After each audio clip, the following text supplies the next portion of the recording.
All we do is win Wednesday. Come on in, man. Double tap, hit the like button. How's everybody doing, man? Don't say. Let's go, MAGA Wednesday. Let's go, MAGA Nation. Let's go, degenerates. Let's go, deplorables. Let's go, MAGA Nation. Let's go for another fire podcast, another wild win Wednesday. You see the thumbnail? Trump wins again. Hashtag, let's start off with a hashtag right now. Trump wins again. All we do is win Wednesday. You know what it is. All we do is win Wednesday. And what is it? Trump news, giving Democrats the boo-hoo blues, Double tap the like button as you come up in this thing, man. Let's have that conversation, man. Geopolitical #1 podcast on YouTube right now. #1 podcast on YouTube for geopolitical discourse. Come on in, man. Geopolitical and domestic discourse in the political arena, coming from both sides of the aisle with all of the information in the nation in the most hostess with the mostest, grossest with the toastest. It's your boy. Come on in, double tap the like button, man. Hey, man, what we do, we welcome you to the live chat. I welcome you to the live chat. Me, YouTube, everybody who participate, the moderators, subscribers, members, like, share, subscribe. We welcome you to the live chat. Remember to guard your privacy and abide by our community guidelines. This is so important, man. We want to show thanks and appreciation to YouTube for the platform and the ability to have this great conversation. So what we're going to do is we're going to respect everybody. I need everybody to respect everybody in the chat, respect the moderator, respect the host, respect the topic, and let's have a great fire discussion today. Come on in, double tap. I know everybody out there like me is excited, man. Y'all know, y'all seen Fani Willis. Fani. What is it? Fani. What is it? Fani or Fani? Man, come on, let's talk about it, man. Double tap, hit the like button, man. Trump news, giving Democrats the boo. First person in the chat gets shouted out, man. This is what we're going to do. We got a goal of 15 super chats, a goal of 5 members, yeah? A goal of 15 super chats and a goal of 5 memberships, man. That means 5 people who subscribe today. Every day we get hundreds of subscribers. Every day we get hundreds and thousands of views and subscribers. But what I'm going to ask my fellow patrons, my beautiful subscribers, my wonderful, magnificent, deplorable, degenerate patriots, subscribe to the channel. Join the channel. When you subscribe, you're going to get a plus sign. Hit the plus sign. I need at least 5 people to become members every time we do this. Every time we do the podcast, we're going to need at least 5 people to become members and 15 super chats. Now, I want everybody who's watching, who benefits from the live stream, double tap hit the like button. That's what I do. That's how you wipe your shoes before you come in, man. Double tap hit the like button. That's how you wipe your shoes before you come in, man. You know your mama raised you right, man. So what you do when you walk in somebody's house, man? A lot of people, you got to take off your shoes, man. So show some respect, man, to the hostess with the mostest, and double tap hit the like button, man. Welcome to the live chat, man. Ain't nobody doing nothing like this, man. How we looking out there, ladies and gentlemen? Ain't nobody doing nothing like this, man. Check out the thumbnail. Check out the description. Man, this is the most base Go-Max podcast about politics. Who want to have a political discussion this morning? Why is this important? It's important because we want the electorate to be intelligent. Hello? Why is this conversation important? A lot of people come in here and say, well, why are you talking about this? Because it's important that the electorate is intelligent and have knowledge about these issues. And we live in a day and age where there's so much information. People get bombarded with information. And a lot of times you be on these panels, you be on YouTube, and you hear people espousing falsified information, not verified, not double checked, and then they come in. You know how much I exposed that tariff argument. Yesterday we had a terrific Tuesday. Double tap at the like button, man. Double tap at the like button. Somebody in the chat, man, I'm gonna shout you out as soon as I get my spectacles on. I can't see who you are now. It says, are you from Oakland? No, I am not from Oakland. I am from your mama. Everybody want to come in trolling with the first one. I'm going to shout you out, though. I'm from your mama, bitch. I'm going to shout you out, though. Hold on. I'm going to shout you out, though. Hold on. There we go. Ooh, who was that? Jay from the Bay, 408. No, I'm not from Oakland. I'm a Frisco nigga. Bitch. I can't find my Frisco hat right now. Here we go. Here we go. Here go my Frisco hat right here, man. Here go my Frisco hat right here. And I live in Sacramento, bitch. Just in case you wanted to know, if you're from Northern California, you want to talk some shit about where I'm from. Huh? Who the fuck did you think you was talking to? Who the fuck is you asking? Huh? Where you think you at? A Lakeview nigga. I can't hear nothing. Jay from the Bay. Huh? You see the Frisco shit, nigga. 415, nigga. You see the gray hair. You know what era I'm from, nigga. Huh? I got 1,000 cousins in Oakland. Huh? North Oakland, Deep East, Murder Dub. Where you from, bitch? Play with me. I just getting started. You know how good I look this morning? Do you know where you at? I don't think they know where you at. North, I don't give a fuck about no North. Man, I am from San Francisco. It is black and brown in San Francisco. XIV. I grew up going to YGC, Log Cabin, you know what I'm saying, San Quentin. These people are my cousins, my uncles. Not Mission Street, not Mission Street where the tourists go, but Mission Street's in the alleys behind Mission Street, where my father and my uncle had a beat shop, putting his beat in Suzuki Samurais in the 80s. I promise you that you are a fan. I promise you that you are a fan and you done research, but you now are terrified. You're terrified. You are a fan and now you're terrified. Right? Because now you got to think about it. Oh, wait a minute. San Francisco is black and brown. His uncle may be Mexican American, huh? Cholo, Latino. And I'm just saying stupid shit in the chat. That could be offensive to real people. I'm just saying stupid shit in the chat that could be offensive to real people, XIV. They wouldn't say what you just wrote in the chat. When I grew up, it was my uncles and my cousins, they had XIV right here. They wouldn't say what you said in the chat.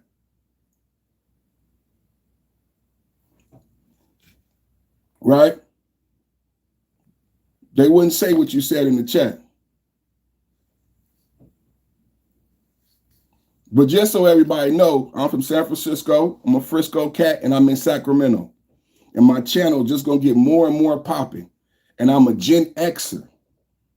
I grew up in the 80s and the 90s. So if you want to come find me, you can come find me. I'm a different type of YouTuber. I'm not from the generation that you may be used to. I said I'm in Sacramento. So I'm familiar with the locale. I said I'm in Sacramento right now. Frisco nigga, I'm in Sacramento right now for all of the suckers. For all of the suckers. Huh? For all of the suckers. Just I had to say that because I look so good this morning. Right? Huh? I agree with that statement, Tony. Tony Baloney, I agree with that statement. But both places are beautiful. I love California. I'm a California bear. I love California. You know what? You know what is so great about this conversation in California? Gavin Newsom cannot be governor again. Gavin Newsom, you know what happened in San Francisco? Finally, the Democrats, this is one thing great about my podcast. The Democrats have destroyed their cachet. You Democratic leaders and politicians have destroyed California. Californians are disgusted with Democrat policies and politics. I don't think you'll see another Democratic mayor in San Francisco for another 10 years. And as far as California, do you guys remember who created the governor? Who created the governor? Does anybody know where the governor came from? The governor came from California. Arnold Schwarzenegger, a Republican, and we reelected him. We didn't just elect Arnold. And do you remember how hard Arnold was on immigration? Do you guys know the Trump immigration policies are coming to California? Why? Did you guys see the mass murder in Stockton? Who knows about the mass murder in Stockton, where 14 people were shot and 4 children? While we got clowns trolling about California. California ain't no place. Do you see how serious I got? Y'all see how serious I got, man? California ain't that place, man. You see how serious I got, man? I had to get serious on them for one time, man. This is a MAGA magnificent. All we do is win Wednesday. I had to check and sucker, man. I had to check and sucker, man. Bump the bumble, new clicks, it ain't no punko. Bump the bumble, new clicks, it ain't no punko. Bump the bumble, new clicks, it ain't no punko. Man, I had 7 to the kill, nigga, thanks to my chef. They was loving me to death because I had cream, the biggest double ups and dope feet ever seen. And on my team, you gonna get your green because a nigga had to have it by all means. Be about your paper, your fatty skrilla scratch. Be about your paper. I had 7 to the kill, man, thanks to my chef. They was loving me to death because I had cream, the biggest double ups and dope feet ever seen. And on my team, you gonna get your green because a nigga had to have it by all means. Be about your paper, your fatty skrilla scratch. Huh? Huh? Huh? We just getting started. All we do is win Wednesday. Double tap, hit the like button. All we do is win Wednesday. And I love it. I love the energy. I loved it. Already we starting with the energy. Give me the fuel, fire, desire. Give me what I need. You know, my wife was tripping out when we was in the bar. AC/DC came on. Back in black. I hit the sag. I feel so good. I'm bad to be black. I'm bad. Back in black. I'm back in black. And my wife looked at me. She looked at me. She said, Who am I? Who's at the table? I said, that's AC/DC. You don't know who AC/DC is? Come on, they classic rock. Do you think I'm a conservative? You think I'm doing this conservative podcast just because of views? Who thinks this is just about views? Who really knows a black man like me? Who really knows that this is America? America is diverse. It's the best country on the globe because you have diversity, dynamic, characteristic individuals like myself. You can't figure me out. You don't know who I am, where I was raised, when I was born, so you cannot figure out my politics. All you know is it's the best podcast on YouTube. Thank you. Double tap at the like button. Double tap at the like button. We having a good time, man. We having a good time. Back in black. I hit the sag. I feel so good. I'm bad to be back. Back in black. Back in black. Let's go, MAGA. Let's go, MAGA. All we do is win. All we do is win. All we do is win on Wednesday. Trump wins again. Do you see that thumbnail, Mike? Mike, you see that thumbnail? Oh, man. Trump wins again. Fani Willis.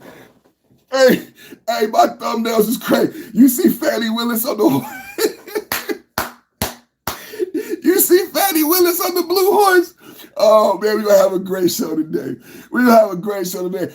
What did they bring? You know how the youngsters say, what do you bring to the table? What did the Democrats bring to the table, y'all? What did they brought Fani Willis, Tim Wall. Look at how we exposed. They brought Fani Willis. Fani Willis was fucking co-counsel. Co-counsel happened to be a married man. And she paid him millions of dollars in taxpayer money. That ain't Kamala Harris never won an election, never got one vote. You pick Kamala. I mean, come on, man. You had one job, Democrat. Who did you bring to the table, Democrats? You brought Fani Willis. Fani Willis? Huh? Oh, wow. That's who you brought for Donald Trump. Huh? That's who you brought for Donald Trump. Fani Willis. Fani Willis. Fani Willis, who was sleeping with a married man. Code of ethics, a district attorney. We got the video today. We're gonna go into her lack of code of ethics, her lack of character, her lack of decorum. I don't know why Aliens keep voting for this person. Aliens, why do you keep voting for somebody who cannot keep their composure? She's supposed to be district attorney, and pretty soon she's gonna want a promotion, just like Jasmine Crockett. Jasmine Crockett lost her seat. Got on the plane, and she never coming back again. Jasmine Crockett can't run again for District 33. Now she wants to be Senate. Fani Willis is testifying in front of, and they don't see the writing on the wall. This is the horrible. They don't see the writing on the wall. That it's over for them, right? The Democrats, the liberals, I think they just hoping that there's like a hot tub time machine that brings them back to the last administration. But Fani Willis, Latia James, Cunning Comey, Shifty Schiff, you are gonna be on the same ship that MTG is on. You understand what I'm saying? That Jasmine Crockett is on. They are not reading the room. Why did Marjorie Taylor Greene have to bow out? She's not reading the room. Everybody is listening to the echo chamber, but the reality is stark and it's right in your face. MAGA is kicking major butt. We win again on Wednesday. Marjorie Taylor Greene could not stand up to the pressure and the excitement and the Republican base. They want you to believe a farce. Listen to this. I got mad. Listen to this logic. If the Republican base was not fired up and ready to go, if the Republican base was so splintered, then why cannot Jasmine Crockett win in the 33rd district? Why cannot Marjorie Taylor Greene run again, right? Despite her affiliation to MAGA Republicans, deplorables, degenerates, patriots like me and Donald Trump. She can't run again because the Republican base is so fired up and ready to go. She can't. They're talking about, oh, somebody threatened me. I'm afraid. Would you know what you're afraid of? Losing, Marjorie Taylor Greene. She is afraid of losing. So she quit. That's why shout out to Candace Owens. You can't have women in politics. This is why you can't. Candace Owens said you can't have women being CEOs. You can't have women like Jasmine Crockett, Marjorie Taylor Greene, AOC. Yesterday we talked about AOC spending $50,000 on the Bad Bunny concert in Puerto Rico. Now this was American money, American dollars. Remember, we're America first, make America great again. AOC is a congresswoman from the Bronx, New York. She has constituents in New York. Her constituency is in New York, just like Jasmine Crockett constituency was in Dallas. Jasmine Crockett is not from Dallas. AOC is not from Bronx, New York. I don't know where these bitches came from and how I even got the job. Jasmine Crockett grew up in St. Louis. She went to college at Rhodes College in the East Coast. How did she land in Dallas? She got her law degree in Houston. Dallas is not close to Houston. No one asks these real questions. No one knows what's really going on in politics. I do. That's why you're here. Double tap at the like button, like, share, and subscribe. We're having a fantastic Wednesday. This is a Trump news. What we do is we give Democrats the boo-hoo-hoo blues. Fani Willis is testifying this morning, and she is making Democrats look horrible. What I said is, the Democrats are doing such a bad job. They want you to believe something magic is going to happen in 2026. That's not the writing on the wall. If you look at Marjorie Taylor Greene bowing out of the race, if you look at Jasmine Crockett bowing out of the race, if you look at Chuck Schumer being primary from the left, I don't see the Democrats. I don't see the Democrats gaining any traction in 2026 if they recognize now at the end of 2025 that they can't even run. Do you understand? They're not even viable candidates. If you don't have a candidate, Democrats, tell me how you change the congressional math in 2026 when your best, most visible individuals won't even run. They won't even run. MTG won't even run. Jasmine Crockett won't even run. So if it's so great, if the outlook is so great and Trump numbers are so low, why are you bowing out in great grand numbers? Nancy Pelosi's retiring. Nancy Pelosi Pelosi's retiring. There is so much changing in real life. In real life, not in this fake Democratic propagandized ideology that people, the purple hair protesters, swallow. But in real life, the writing on the wall is saying the Republicans win it all. I said in real life, the writing on the wall says the Republicans win it all. I gotta give you this news this morning. It's all we do is win Wednesdays. I have to give you this news this morning because I know the Democrat social media propaganda machine is not giving you the correct picture on why MTG dropped out, why Jasmine Crockett is running for Senate, what really is happening, why Nancy Pelosi is retiring, why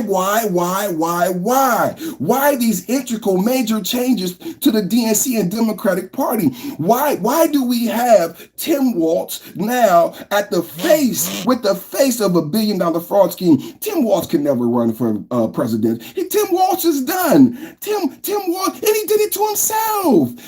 This is the thing about MAGA and Republic in 2026. You guys are doing this to yourself. Jasmine Crockett, AOC, MTG, Tim Walz, there is no lawfare involved with the Democrats' faux pas. The Democrats are incompetent, they're corrupt. That's all. And people are tired. When we talk about fatigue, the fatigue is for these policies that nobody wanted. Nobody wanted tampons in the bathroom, Tim Walz. They wanted you to watch their money. Instead of you worried about tampons in the boys' bathroom, you should have protected the taxpayer dollars, because while you were fighting over that shit that Americans told you they didn't want, the Somalian immigrants stole $1 billion of taxpayer money through 501(c)(3)s by saying they needed fake food and fake autism. They stole from autistic kids during COVID. And you were the guy, Tim. I'm not just saying this to be mean. I'm not just saying this to be disagreeable. Do you understand? Tim Walz and Kamala Harris ran for president just months ago. Right? Who do you think the Democrats were going to put up in the next presidential? I promise you, you see Tim Walz on the stage trying to debate to run for president. I promise you, he's done. Kamala puts out a book, 107 Days. Now everybody learns that Kamala had no support, but somebody in the DNC magically made her the nominee. Kamala said in her book, she called Obama. Obama said, I'm not ready to endorse. Kamala said she called Gavin Newsom. Gavin Newsom didn't call her back, didn't answer the phone, didn't call her back. All I want to know is if you call all the Democratic bigwigs and celebrities and they said no, who the fuck said yes? Who told Kamala she could be the nominee? And then who picked Tim Walz? Do you understand what I'm saying on how you shoot yourself in the foot? Tim Walz is done. Omar may be prosecuted and go to jail, right? Tim Walz, the squad is done. And we didn't do it. Do you understand? There's no lawfare involved with what happened with Tim Walz and the fraud in Minneapolis and Minnesota. That's not Trump. Omar, being worth $30 million, married multiple times, now married to a white man. She married several Somalians. One of them questioned, being investigated. Omar, this is not, you know how people are red pill and they say mean things? When I say Omar married, possibly allegedly married her brother, it is not me being mean. It is not red pill. Yesterday, I told you that is now an official investigation. Just like Mark Kelly, when we talk about the seditious six, it is not being mean. It is not red pill. The Pentagon is now legitimately investigating Mark Kelly.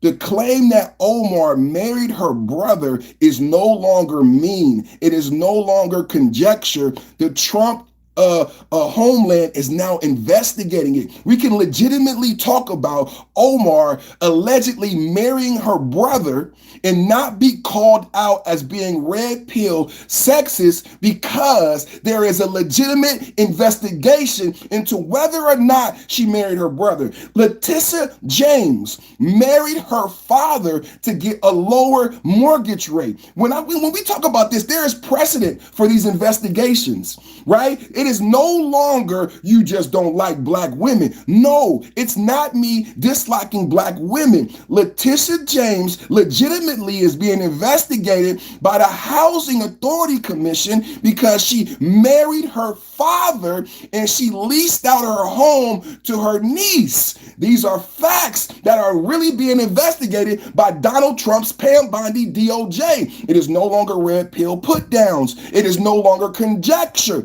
Omar is being investigated by Homeland Security to verify whether or not she married her brother. So it's not MAGA being mean anymore. It's us winning. It's us winning. It's us winning. It's us winning. It's us winning. And you continue to make these huge faux pas, like marrying your brother, like marrying your father, or sleeping with co-counsel who happens to be a married man. I can't make this up. I can't make this up. It's so salacious and outlandish, it should be AI, but it's not. I said, I did not make you marry your brother. I did not make you marry your father. I did not make you sleep with your co-counsel who happened to be a married man that you hired and paid millions of dollars in taxpayer money.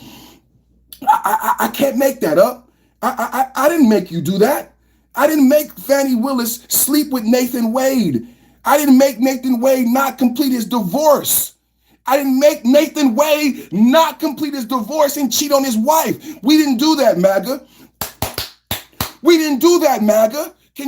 I want MAGA to take a victory walk, because we did not do that. Do you understand why they will lose in 2026? They are doing it to themselves. Grandma used to say, you shot yourself in the foot. That's what Grandma would say. Fani Willis did this to herself. She had a RICO. Fani Willis had a RICO. Kamala Harris gave it to her in a baby bundle. She had a Bambi. She had a baby Bambi. Did you know Kamala Harris invited her to the White House? Kamala Harris invited Fani Willis and Nathan Wade to the White House to strategize. Double tap at the like button. Double tap at the like button. Everybody right now watching, double tap at the like button. Double tap, hit the like button. Double tap at the like button. Julia, I'm gonna put you on timeout. Don't put no paragraphs in my chat. If you want to say something, go ahead and put it in the super chat. I will address what you said. Don't put no paragraphs in my chat. I got too many trolls. I gotta keep the chat cleaned up, because I got a lot of audience that's a lot bit older. They don't like the cussing. They don't like the trolling. They don't like all of that. So I got to get people like that troll out of the chat. I'll put you on timeout. If you have a question, put it in the super chat. I got a goal of 15 super chats and a goal of 5 members. I need 5 people who subscribe today to join the channel. When you subscribe to the channel, you're going to get a plus sign. That plus sign is going to give you the ability to join the channel. I want to say right now, as we getting started, we just getting started. We do this every day. We do this every day.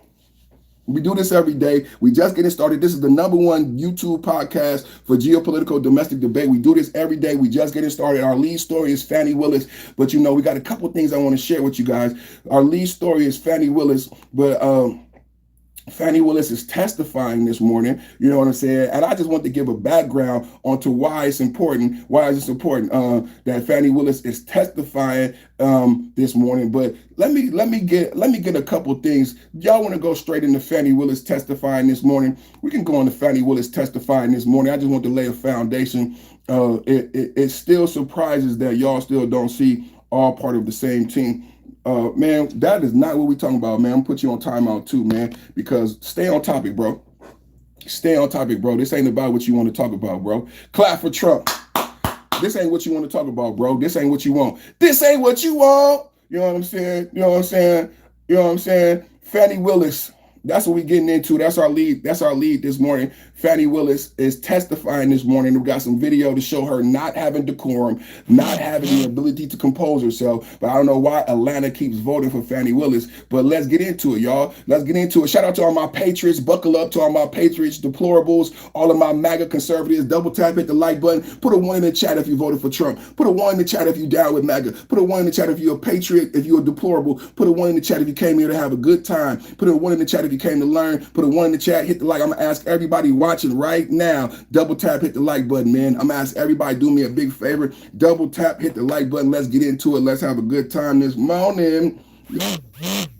Let's get into it. Let's have a good time this morning. Another one, DJ Khaled voice, man. Y'all know another one every day. Back at it like a crack at it, automatic like a foamatic, built for tragedy, made for static. It's your boy, Perfect Time of Podcast, back with the blast, in and out with a dash, and I got another one. Buckle up, Patriots. Today is straight heat. Trump dropping wins left and right in 2025. But first, breaking gold, Fani Willis just got grilled in the Georgia State Senate. Mic cut, race baiting, total meltdown, defending her failed witch hunt on President Trump. Boo-hoo, boo-hoo-hoo for them Democrats, for the lawfare crew. We diving deep on the chaos, then Trump's top 3 MAGA hits, crushing it. Border, I didn't get into the blockade. We're going to get into the blockade today. Border lock, prices dropping. Somebody said eggs is 50% that they were last year. Gas is down below $3 a gallon on a nationwide scale. Peace through strength, and we the best. Let's go. Everybody in the chat, can I get a we the best? We the best right now. We the best right now. Hit up everybody. Talking about Fani Willis dragged before today's #1 lead story. Fani Willis gets dragged before the Georgia Senate Committee. Defiant, combative, getting her mic cut when she goes off script. Another lawfare clown show, pulling a race card, not answering questions. You understand what I'm saying? Deflecting from her relationship with Nathan Wade, how much money she paid him, whether or not he was married, whether or not she knew he was married, whether or not she was still fucking him during the case. Key facts.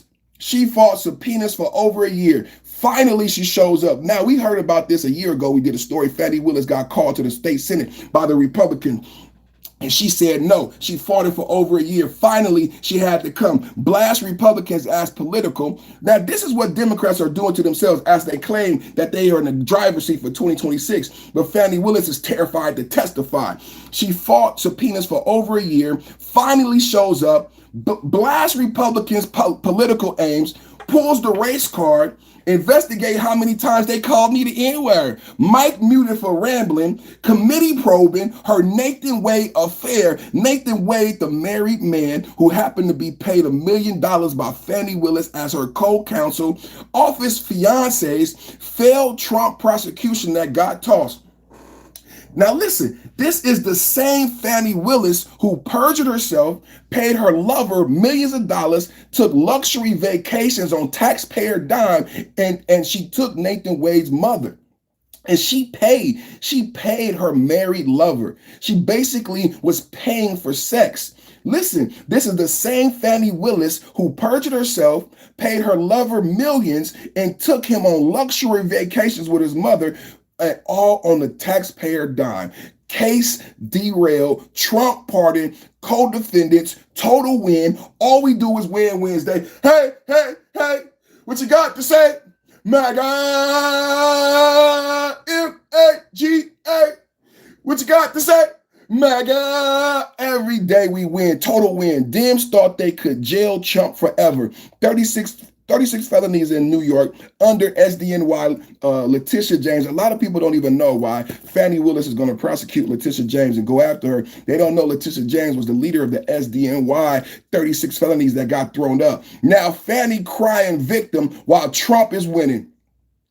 Another level to lawfare dead, Trump free, focus on America first. How you feel about that? How you feel about that, MAGA? How you feel about Fani Willis testifying today? Let's get into it, y'all. Let's get into it, y'all. Fani Willis faces tense questionings in Georgia Senate hearing on Trump case. On December 17th, Fulton County District Attorney Fani Willis appeared voluntarily before a Republican-led Senate panel investigating the 2020 election, handling in her racketeering case against Donald Trump and 18 others. Senators pressed her on hiring Nathan Wade, the married man, her lover, who she acknowledged a past romance with that led to a judge disqualifying her from the case in 2024. Did you guys hear that? They asked her about her married lover, who she admitted she had romance with, just in case people in the chat want to say she didn't do this, she didn't do that. She admitted to loving Nathan Wade, and she was dismissed from the case in 2024. Though she has appealed, Willis defended Wade's value to the team, highlighted threats like swatting at her home and racial slurs, and dismissed some questions outright while her attorney intervened at times. The hearing ongoing into the afternoon focused on cost, conduct, and the prosecution, now slowed by appeals and Trump's presidential win. Fani Willis on the hot seat. Get Fani out. Let's go, MAGA. What do you know about Fani Willis and Latia James being cousins? Oh, my goodness. Oh, my goodness. Oh, my goodness. Oh, my goodness. Clean up the chat, everybody. Clean up the chat. Clean up the chat. Clean up the chat. Clean up the chat. The national average of gas is down $3. I've been talking about it every day. I think the national average is $2.85. Look, it's on my thumbnail. When I first brought it up, the national average was $3, right? Now it's below $3. The national average, this is the thing with people who didn't finish high school. People who didn't finish high school get mad because they think when I say the national average, it means that you paid $3 for gas. Mike Hurd, FBA 513, said $2.49 in Cincinnati. I went to the grocery store. Everything is down. Talk about it, baby. Now, can you guys educate that guy in the chat who don't know what an average is? When we say the national average is $3, that don't mean you're not paying more than $3.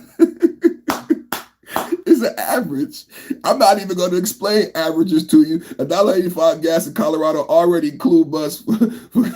I'm not going to explain averages to you, but you just got to know that, you may be paying more or less. Hey, what's up with you, Lavish? Everybody look at how that look right there, man. That's how a member looks, man. That's how a member. Shout out to my brother. That's a member of the channel right there. You want to become a member, have special privileges, get shouted out by the host, special emojis, join the channel right now. Shout out to you for coming in and watching. We're going to have a great day today, man. We about to talk about Fani Willis, man. Fani Willis, man, had to go testify in front of the Senate. She's been avoiding testifying for a year. Let's look at why the Democrats are going to absolutely lose in 2026. Everybody wants you to believe that the Democrats has a chance in 2026. I promise you they don't. I promise you they don't. Everything is coming down, brothers and sisters. Everything is coming down, brothers and sisters. I promise you they don't. Let's get into it. Fani Willis. Let's get into it. Fani Willis testifying in front of the Senate, Republican Georgia Senate. Let's get into it. Tell me if this looks like presidential quality to you. Tell me, do you think she should be attorney general or really be in politics at all? I don't review those documents, so you're asking me to look at documents that I haven't for the first time. What I can tell you is that I allowed Mr. Wade to bill 160 hours a week, and then Mr. Wade would be the first one in the office making sure that my staff arrived. He corrected their behavior. They thought that 8:30 meant 8:30. He told them that 8:30 means 7:45. He got there before them. He left after him. He taught them how to do this case, and he was a leader to that team and a public servant. And for that, him like me has been threatened thousands of times. You want something to investigate as a legislature? Investigate how many times they've called me the N-word. Why don't you investigate that? Why don't you investigate them writing on my house? Why don't you investigate the fact that my house has been swatted? If you want something to do with your time that makes sense. And you can use all this in your campaign ad. Sister girl, sister girl, sister girl. Everybody in the chat, sister girl, I bet you know now. Sister girl, why don't you, as a sister girl, why don't you, now let me give you context to this video. Let's get some context. Right now, what we're watching is Fani Willis just crashed out in front of the Senate, pulled the race card when confronted with documents showing how much tax dollars her office paid her lover, Nathan Wade. Now listen to this. The senator is asking her about amount of money she paid her married lover, Nathan Wade, and her response. This is her response. She is now telling them how to do their job from the seat where she is being the one investigated. You can't make this up. You can't. She is crashing out because there is a legitimate question because you slept with a married man. I just want to give context as we watch the video. Fani Willis crashed out because the Senate asked her about the millions of dollars paid to her married lover. This was her response. I don't review those documents, so you're asking me to look at documents that I haven't for the first time. What I can tell you is that I allowed Mr. Wade to bill 160 hours a week, and then Mr. Wade would be the first one in the office making sure that my staff arrived. He corrected their behavior. They thought that 8:30 meant 8:30. He taught them that 8:30 means 7:45. He got there before them. He left after him. He taught them how to do this case, and he was a leader to that team. In 2025, after being fired, after the case is being thrown out, she still defends a man who cheated on his wife while he was having sex with you. Are you guys listening? She is defending Nathan Wade, her married lover who was married to another woman while she had. So she's saying Nathan Wade is so great. He deserved the millions of dollars because he came to work and worked. Don't you go to work and work? Hey, Mike, when you go to work, aren't you expected to be to work on time? You go to work, and now she wants to give cookies and cakes to the married man. Listen. Sure that my staff arrived. He corrected their behavior. They thought that 8:30 meant 8:30. He taught them that 8:30 means 7:45. Write it down in the chat. 8:30 means 7:45. That was Fani Willis' defense of her married lover. 8:30 actually means 7:45. Put it in the chat. Arrived. He corrected their behavior. They thought that 8:30 meant 8:30. He taught them that 8:30 means 7:45. He got there before them. He left after him. He taught them how to do this case, and he was a leader to that team and a public servant. So he taught lawyers how to be lawyers. Nathan Wade is a lawyer. He's on the case with other lawyers, but Nathan Wade, he's not a law professor. They're not in law school. Nathan Wade is teaching other lawyers how to be lawyers. Okay. And for that, him like me has been threatened thousands of times. You want something to investigate as a legislature? Investigate how many times they've called me the N-word. Why don't you investigate that? Why don't you investigate them writing on my house? Why don't you investigate the fact that my house has been swatted? If you want something to do with your time that makes sense, and you can use all this in your campaign ad, you attacked Fani Willis. What have you done, sir? Nothing. So I refer you to the screen. You can't make this up, ladies and gentlemen. You cannot make this up. Look at her rolling her eyes. She is supposed to be the attorney general. She is supposed to be the attorney general and a Democratic politician. And this is why you're going to win in 2026. You want MAGA to be worried. Whoa, that MAGA. Whoa, that MAGA. You want MAGA to be worried about this eye rolling, sleeping with a married man hussy. She paid a married man millions of dollars. She paid for vacations. And now she sits in front of the Senate indignant. No accountability, rolling her eyes. Sister girl, sister girl, sister girl. Why don't you investigate this? Why don't you investigate that? I'm a sister girl. I thought you were an attorney general. Can you just be honest that you slept with a married man and you fucked up the case? You had a RICO against Donald Trump and you fucked up the case. That's what happened. And why did you fuck up the case, Fani Willis? The case got fucked up because you were fucking your co-counsel. That should be enough. But it's compounded. This is what the Democrats put themselves into a hole and then they dig deeper. So Fani Willis, you lost the case because you fucked co-counsel. That was enough, Fani Willis, but there was more complexity to it. How did we find out that you were fucking co-counsel? He was going through a divorce and his wife told the judge that I am still married to this man who is fucking co-counsel. So not only did you fuck co-counsel, you fucked a married man. And then you paid him millions of dollars. You can't make this up, Fani. I'm not making it up. That's what happened. That's what happened, Fani. You paid him millions of dollars. So you lost the case, and now you're rolling your eyes at senators who are asking legitimate questions because you spent a lot of money on this RICO, right? Taxpayer dollars went into prosecuting the now president, Donald Trump. You spent a lot of money on subpoenas. Remember, you subpoenaed Donald Trump. That costs money for the state of Georgia. You prosecuted over 18 people. It costs money for the state of Georgia, right? So now it is appropriate, right, and just that the leadership of Georgia, the senators and the leaders ask you, why did you spend the money the way you spent the money and the case is lost? You lost the RICO case. You wasted the money, and it is relevant that you lost and wasted the money on a married man who you were sleeping with. That is extremely relevant. That is extremely relevant. Now, further context, Fani Willis is currently testifying in front of the Georgia Senate, and she is losing her cool after every single question. She was asked about how involved Nathan Wade was, and she struck a nerve. That's straight from was Mr. Wade. She was asked about how involved Nathan Wade was, her married lover, and she could not keep her cool. This cannot be made up. Fani Willis testified in front of the Senate, asked about her married lover, and she could not keep her cool. Was there a lead on your transition team? I was the lead. I was the DA. Okay. Was there another person that you consulted with more than the others? No.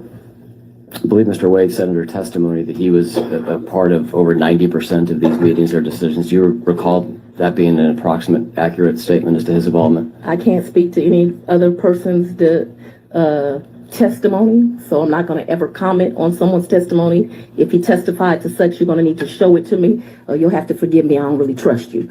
So I'll have to see that particular testimony. Do you recall Mr. Wade being... Wait just a minute. She's got a right to finish her answer. You don't have a right to cut her off. That's incorrect, Governor. Thank you. Sir. It is I'll be completing answers, sir. Sure. We should get that straight from the... Was Mr. Wade part of, would you say, more than half of the interviews that you conducted? Yes. Would you say it was more than 75% of the interviews? I'm not going to guess at numbers. He was definitely more than half. And what percentage of decisions, was the same percentage of decisions that he was a part of? I ultimately made every decision. I take wise counsel from a group of people. So I took wise counsel from him. I took wise counsel from Deputy Bond. Ultimately, I made the decision on who stayed and who went. Was Mr. Wade paid for this transition work? None of them were paid. It was all volunteer work. So she's Fani Willis. I don't even know if she's being honest. I don't even think she's being honest, ladies and gentlemen. I don't even think she's being honest. What do y'all think?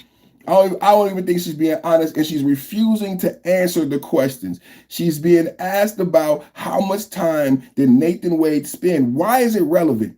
Yeah, wise counsel, exactly. Why is this important? Why would they be asking? And this is a senator, had to check a governor who happens to be her counsel. Why are they asking how much time? Because Nathan Wade was paid millions of dollars. Fani Willis paid him millions of dollars, right? Fani Willis loses her mind when presented with documents showing how much money her office paid her married lover, Nathan Wade, during the witch hunt against President Trump. Why don't you investigate how many times they call me the N-word? Now look at this right here. Look at this. Look at these reports right here. No one else is showing you these. I know it. Double tap it. I'm gonna ask everybody watching right now. Double tap. Hit the like button. These are the numbers right here. Nathan Wade got rich. Fani Willis got some dick. Nathan Wade got rich. Fani Willis got some dick. That's what we're talking about today. And then Mr. Wade would be the first one in the office making sure that my staff arrived. He corrected their behavior. They thought that 8:30 meant 8:30. He taught them that 8:30 means 7:45. He got there before them. He left after him. He taught them how to do this case. And he was a leader to that team and a public servant. And for that, him like me has been threatened thousands of times. You want something to investigate as a legislature? Investigate how many times they called me the N-word. Why don't you investigate that? Why don't you investigate them writing on my house? Why don't you investigate the fact that my house has been swatted? If you want something to do with your time that makes sense, and you can use all this in your campaign ad, you attacked Fani Willis. What have you done, sir? Nothing. So I refer you to the screen. I know you said you don't approve. I don't look at this. I've never seen it, so I can't talk to you about documents I don't approve and don't review. Can't talk to you about it. Who does approve the documents in your office when invoices come in? I thought we'd been through this. I don't believe you said who reviews the invoices and approves the invoices in your office. First of all, I have no firsthand knowledge of it. You have no firsthand knowledge. You want me to testify about something I don't have any firsthand knowledge of? I'm asking. It's your office. It's your office. Is everybody paying attention to what we're talking about? This is Fani Willis testifying in the capital of Georgia. It's your office. You are the end. The buck stops here. This is why Candace Owens said what she said about women in leadership. It's your office, Fanny. It's your office. I just showed the documents. Did everybody in the chat see the documents? Did everybody in the chat say okay to pay? Did everybody in the chat see the? Let's look at the documents again. Did everybody in the chat? Did everybody look at the screen, Fanny? Everybody in the audience, look at the screen. She's not answering one question. When the Democrats lose in 2026 and the Republicans keep the majority and MAGA continues to step forward, you guys, the evidence is clear. The writing's on the wall. MTG quitting, Jasmine Crockett quitting, AOC partying in Puerto Rico, the Bad Bunny primarying Chuck Schumer from the left. The writing is on the wall, Dems. Down with the Dems in 26. It's down with the Dems in 26. And it's because of this. It's not because of me. It's not because of MAGA. Double tap at the like button. This is because of testimony like this. I don't review those documents, so you're asking me to look at documents that I haven't for the first time. What I can tell you is that I allowed Mr. Wade to bill 160 hours a week, and then Mr. Wade would be the first one in the office making... She said, I allow Mr. Wade to bill 160 hours a week. And what do you guys see here? How much is that down there, you guys? Huh? How much is that down there, you guys? $17,000. 17 at one time. Just so you guys know how much money they were stealing from you. Everybody in Atlanta, Georgia, if you're from Atlanta, Georgia, put a 1 in the chat. We're watching Fani Willis, Fulton County District Attorney, who had a RICO against Donald Trump. And these are documents being presented to her by the Senate where she approved $17,000 in one payment to Nathan Wade, her married lover. Ensure that my staff arrived. He corrected their behavior. They thought that 8:30 meant 8:30. He taught them that 8:30 means 7:45. He got there before them. He left after him. He taught them how to do this case. And he was a leader to that team and a public servant. And for that, him like me has been threatened thousands of times. You want something to investigate as a legislature? Investigate how many times they've called me the N-word. Why don't you investigate that? Why don't you investigate them writing on my house? Why don't you investigate the fact that my house has been swatted? If you want something to do with your time. We doing that later. Today, Fani Willis, we investigating your Fanny, how much you spent on your married lover, Nathan Wade, and how much time did he spend on the case, young lady? That makes sense. And you can use all this in your campaign ad. You attacked Fani Willis. What have you done, sir? Nothing. So I refer you to the screen. I know you said you don't approve. I don't look at this. I've never seen it. So I can't talk to you about documents I don't approve and don't review. Can't talk to you about it. Who does approve the documents in your office when invoices come in? I thought we'd been through this. Does everybody see that? What does that say, everybody? Everybody watching right now, can I get it in the chat right now? It says, okay to pay Attorney General, right? Okay to pay. Okay to pay. Got him. Got him. Got him. I don't believe you said who reviews the invoices and approves the invoices in your office. First of all, I have no firsthand knowledge of it. You have no firsthand knowledge. You want me to testify about something I don't have any firsthand knowledge of? I'm asking. Got him. Got him. Did we get him, y'all? Got him. Huh? Got him. Get that. Okay to pay. Got him. Got him. Right here. Right here. Hold on. Wait a minute. Okay to pay Attorney General Fani Willis. Got him. We got him. We got her. Got him. Huh? Huh? You're not off the case for no reason. You're off the case because you slept with co-counsel and you paid them millions of dollars and you okayed the payments and we got the receipts. We not just picking on people. We got the receipts. Got him. Got him. Okay to pay Fani Willis. So don't tell us you don't know. Don't tell us you can't testify to who did it because you did it and we have your signature. Why don't you investigate them writing on my house? Why is she deflecting and bringing up the race card? How many times have I told you about the Democrats wanting you to look at every issue through colored lenses? Every Democrat wants you to look at everything through colored lenses instead of the reality of the situation. Huh? Huh? Instead of the reality of the situation. Got him. Got him. Okay to pay. Okay to pay. Deflect. Deflect. Oh, why don't you investigate black people? Black people. Black, blackity, black, black. Black mama. Blackity, black. I'm black. I'm black. Don't put me in jail. I'm black. I don't want to hear it no more. Fatigue. We have fatigue. Fani Willis, we have fatigue. Why do they think we're going to vote for the Democrats? We have so much fatigue. We are tired of this. Put a one in the chat if you are tired and you have Democratic fatigue. Put a one in the chat if you are tired and you have Democratic fatigue. If you are tired of the lies, the deflecting, the race baiting, put a one in the chat right now. If you are tired of the lies, the deflecting, the race baiting, right? We cannot make this up. We're not making her say these things, Everybody talking about Fani Willis dragged before the Georgia Senate. Come on in, deplorable. Everybody watching right now. Look at them ones. Light up the chat. Look at them ones. Light up the chat, man. Let's go back into it, man. Defiant, combative, getting her mic cut when she goes off script. Another lawfare clown show crashing down to the ground. She fought subpoenas for over a year, chat. Finally, she shows up. She blasts the Republicans. I played the video, pulls the race card. Mike gets muted for rambling. She's not answering any question. Committee probing her Nathan Wade married lover affair that she admitted to. Offices, finances, failed Trump prosecution. Do we keep going? This is the same Fani Willis who perjured herself, paid her lover millions, took luxury vacations on a taxpayer dime. Case derailed, Trump pardon, co-defendant, total win. All we do is... The mic went down. The mic went down. Thank you for that, brother. The mic went down.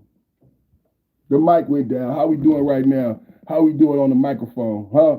Her goose is cooked. Her goose is cooked. How we doing on the microphone right now? How we doing on the... Oh, okay, we good. Fani Willis just erupted when confronted about all of... We good. What else we got? Is this a new clip? Fani Willis goes berserk when asked about how much she paid her lover Nathan Wade. For the first time, what I can tell you is that I'll give you allowed... I played that one. Transition team. We played that one. Until that happens. Okay, here go a new one right here. Seriously, how does this woman have a job? I agree. How does Fani Willis have a job? Should Fani Willis be fired? You know, they elected Fani Willis and she just ran again. The people in Atlanta elected Fani Willis. Be sure your sins will find you out. Have a good day, sir. We out of here. They re-elected Fani Willis, man. They re-elected. Thank you for giving me that heads up, Mike. Thank you for giving me that heads up, man. Thank you for giving me that heads up, Mike. I need my water, man. How's everybody doing? I thought I had my Stanley. I thought I brought my Stanley with me. Need my water, man. Y'all gonna go with me to get some water? Take a sip. You take a sip, I'll take a sip. Do it like that. You take a sip, I'll take a sip. We do it like that.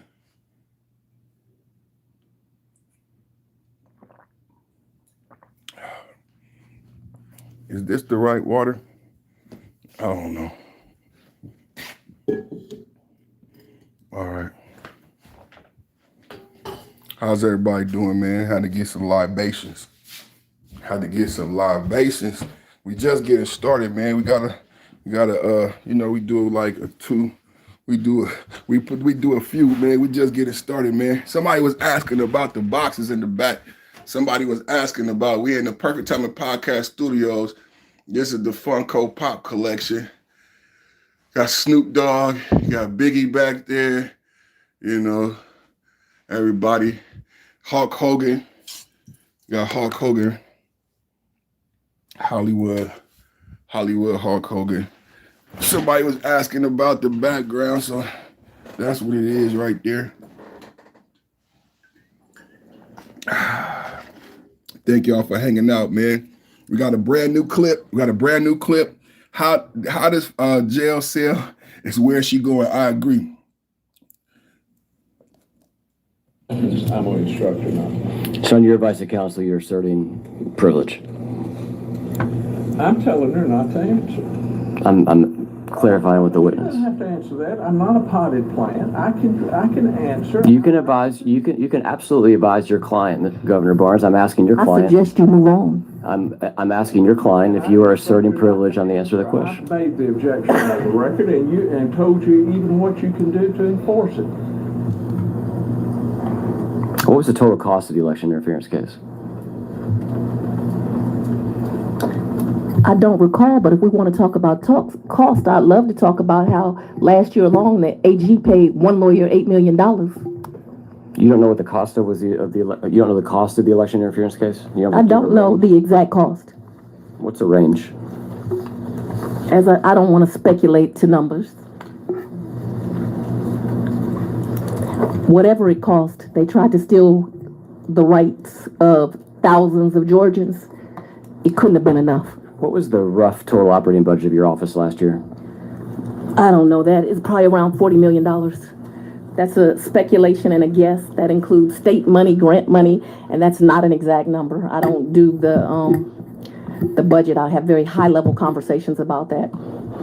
Okay. Can you give us a rough breakdown of that, the county budget and the state budget? I cannot, and I'm not going to guess for you. Does the federal government give you any money? I do have some grants, yes. The only source of federal money you get is from grants? To my knowledge, I don't. There may be something else. We may have some federal seizure money. If we do, it's not much. So I don't know. I don't want to speculate. If I say, oh, they gave me grant money and this federal seizure money, and you find some line item someplace that I don't know, you'll swear I was trying to lie to you when the truth is I don't know the correct answer. I'm just trying to get to, I know you run a tight ship over there, you're proud of your work. I would assume that you would have I'm the best DA in the Southeast. Why wouldn't I be proud of my work? What's your annual budget? I told you it's around $40 million, but I do not know an exact number. And what's the approximate source of funds that you receive from the state versus the county? Me, like every other district attorney in this state, do not receive enough funds. I told you that you all pay 20 to 25 ADAs. I don't know the exact number. I don't have it in front of me. You pay two legal assistants and one investigator. Now, Fulton County is 1,000,002 people. It's the place that when people come to Georgia, they're coming is to Atlanta. On a daily basis, we have 5 million people, and we are very improperly funded. If this committee wants to do some real work, it'll get serious about crime fighting among this state. From every rural community to I'm answering my question. That's not an answer to the question. Okay, well, if this committee wants to get serious about legislation to make the communities in the state of Georgia. She's not actually answering the question. She is deflecting. Is everybody watching this at home? Put a 1 in the chat if you think she's answering the question. Realistically, let's talk about it right now. We reacted to this video. This is Fani Willis testifying. Who knows who Fani Willis is? This is the DA of Fulton County that had RICO case against Donald Trump, the President Donald Trump. How many people in the chat? Put a 1 in the chat if you think that she is answering the question, right? No, she is not answering the question, right? She is not. Oh, someone thinks that. Let's say, what's up, Miss Perfect Timing? She is being asked. She doesn't know. I want to know right now, as a voter, what does she know? She doesn't know who she paid. She doesn't know how much they were paid. She doesn't know what money is coming and going. But she is the last person. Her name. We show video of her name on the invoice, but she doesn't know. So that means she's signing invoices with no knowledge of the amount of money on the invoice. Is that what you're testifying to, Fani Willis? Can anybody in the chat understand my logic? Are you testifying, because we have video proof that you sign the invoices? You admit that you make all of the final decisions, but then she says she doesn't know the exact amount. Is she admitting to us that she has signed invoices with taxpayer dollars and not know the exact amount of what she's signing? Is that what she said? Is that what she said? I just want to know, is she answering questions? Is she deflecting?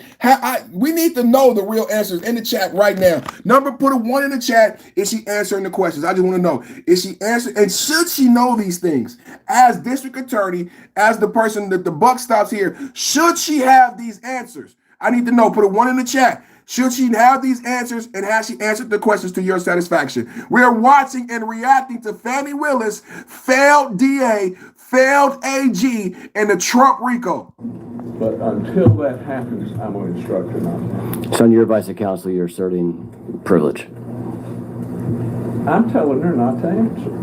I'm clarifying with the You witness. don't have to answer that. I'm not a potted plant. I can answer. You can advise. You can absolutely advise your client, Governor Barnes. I'm asking your I client. suggest you move on. She's telling the senator to move on. How disrespectful.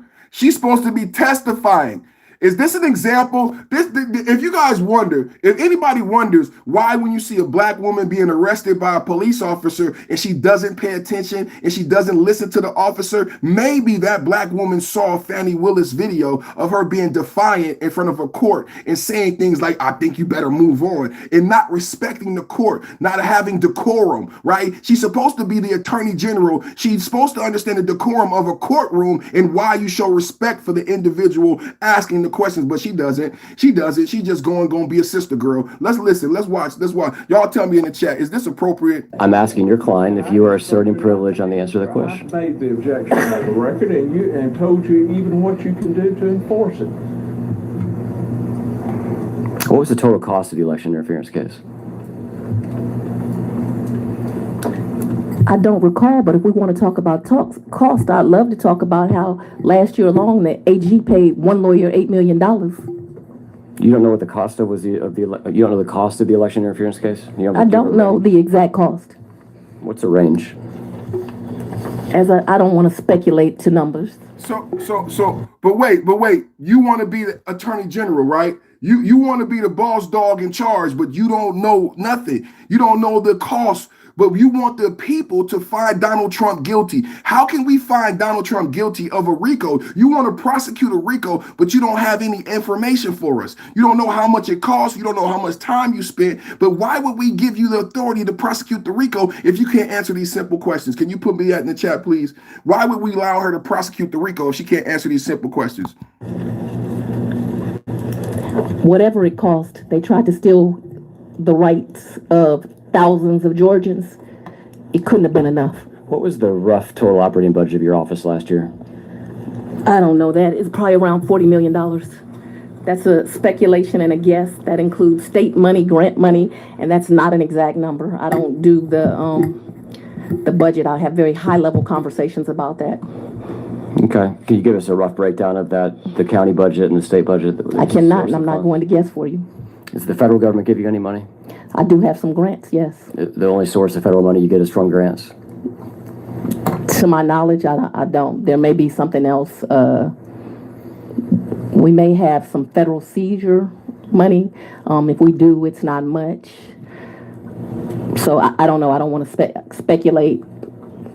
If I say, oh, they gave me grant money and this federal seizure money, and you find some line item someplace that I don't know, you'll swear I was trying to lie to you when the truth is I don't know the correct answer. I'm just trying to get to... Everybody remember that, what she just said. I want to play that again. The truth is, I don't know the correct answer. I want you to hear that again. This is so important. YouTube, stay with me, everybody. I have a real question.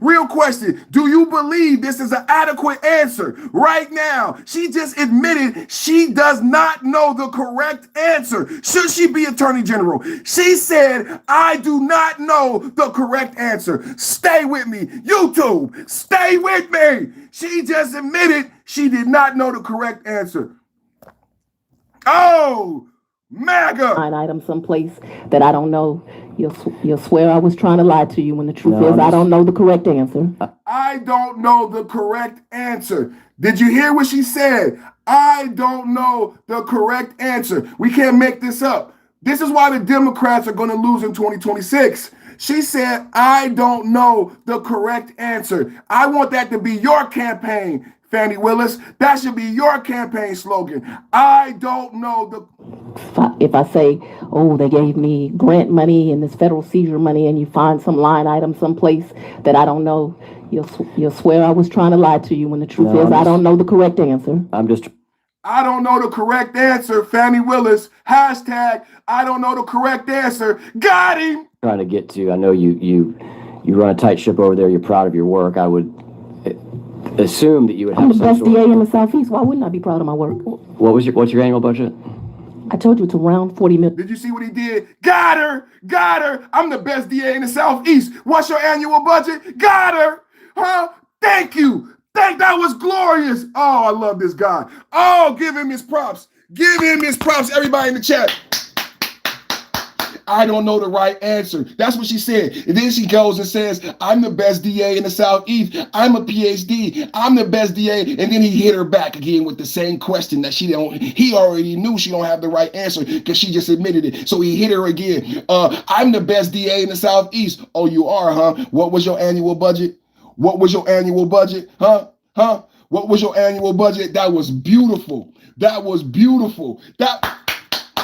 Double tap at the like button. I'm going to ask a big favor. Everybody watching, if you're learning this the first time, if you're having a good time, you're enjoying, we reacting to Fani Willis' testimony. We're reacting to Fani Willis' testimony on the Capitol Hill. If you're having a good time, if you're being entertained, go ahead, double click, hit the like button, like, share, subscribe. We are reacting to Fani Willis' testimony, why she got kicked off the case. Her making love to a married man, Nathan Wade. Who remembers Fani Willis' RICO case against Donald Trump that failed? Why did her RICO case fail? Because she made love to a married man who she then hired as co-counsel, and then she lied about it. She later had to admit under scrutiny, under prosecution and testimony, yes, I had romantic relationships with Nathan Wade, just like Bill Clinton. I did not have relations with that woman. Yes, you did, Matthew. Yes, you did. Yes, you did, Fani. Yes, you did, Fani. Yeah. Bill Clinton did it, and Fani Willis did it. They both dirty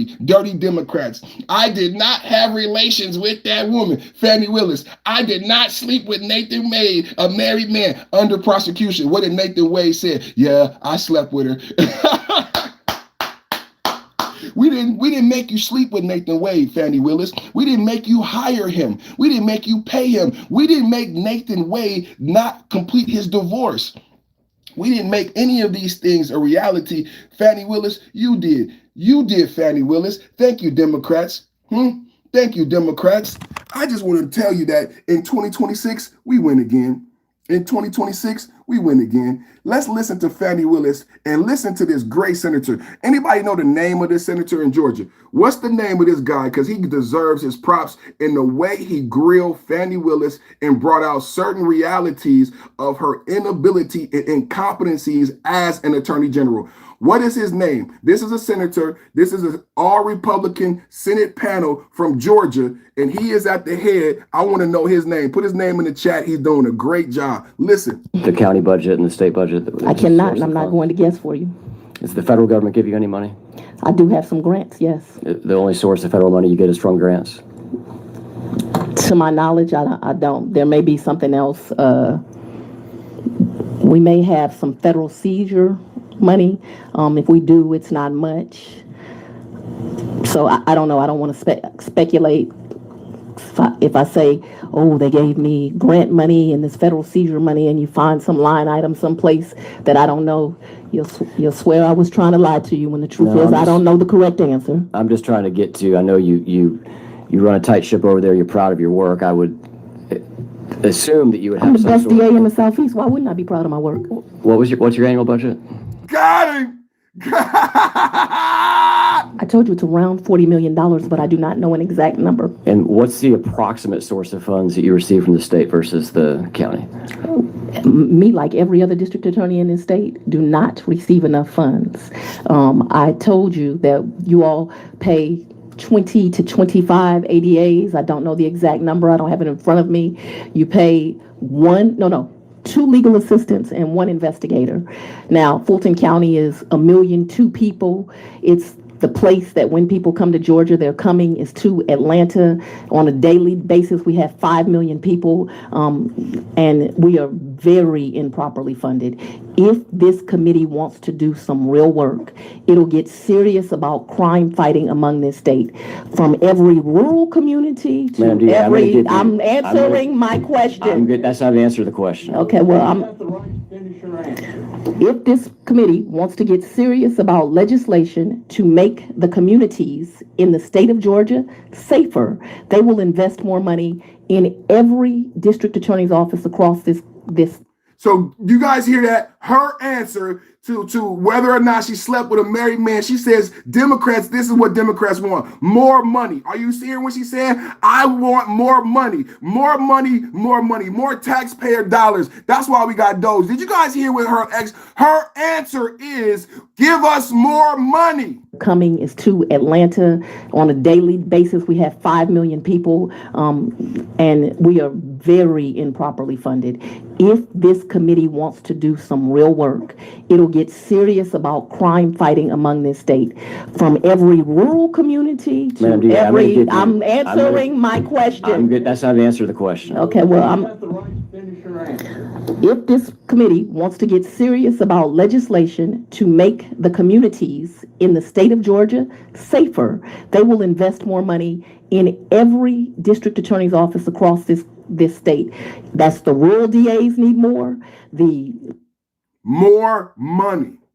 The Democrats, so more money for what? To give to your lover, Nathan Wade? More money to give to your lover, Nathan Wade. She already paid her lover millions of dollars. Listen, do you hear the logic? She couldn't tell you what the budget was. She couldn't tell you how much she paid her lover who was married, Nathan Wade. She doesn't know how much money comes in and out. Why would anybody with any knowledge of accountability give you more money? Why would I give you more money? You just told me you don't know how much money you spent, how much money went out, how much money you came in, how much money is state money versus federal money. How much money do you get in grants? How much money do you get in funding? You don't know any of those dollar amounts. You might have the money. Can somebody put in the chat double? You might already have the money. If you damn knew the goddamn numbers, you might already have the money. If you knew, it is your job to know.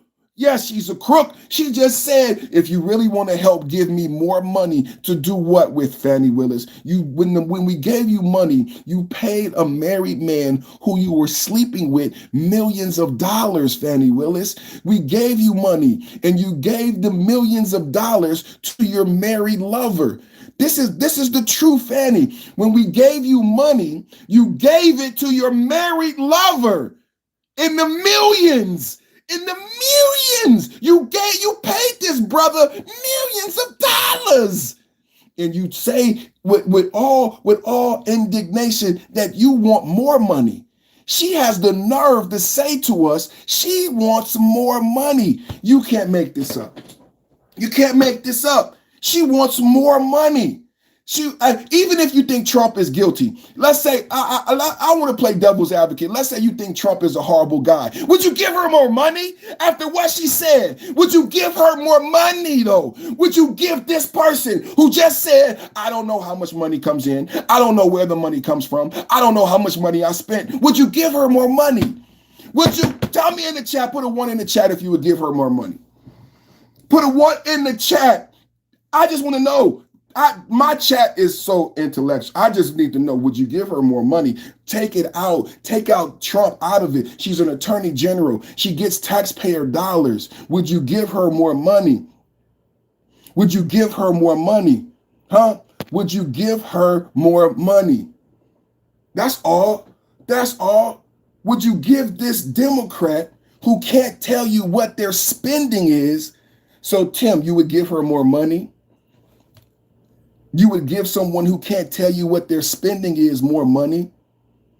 This has nothing to do with Trump. See, this is what's wrong with the Democrats and the left. She can't tell you.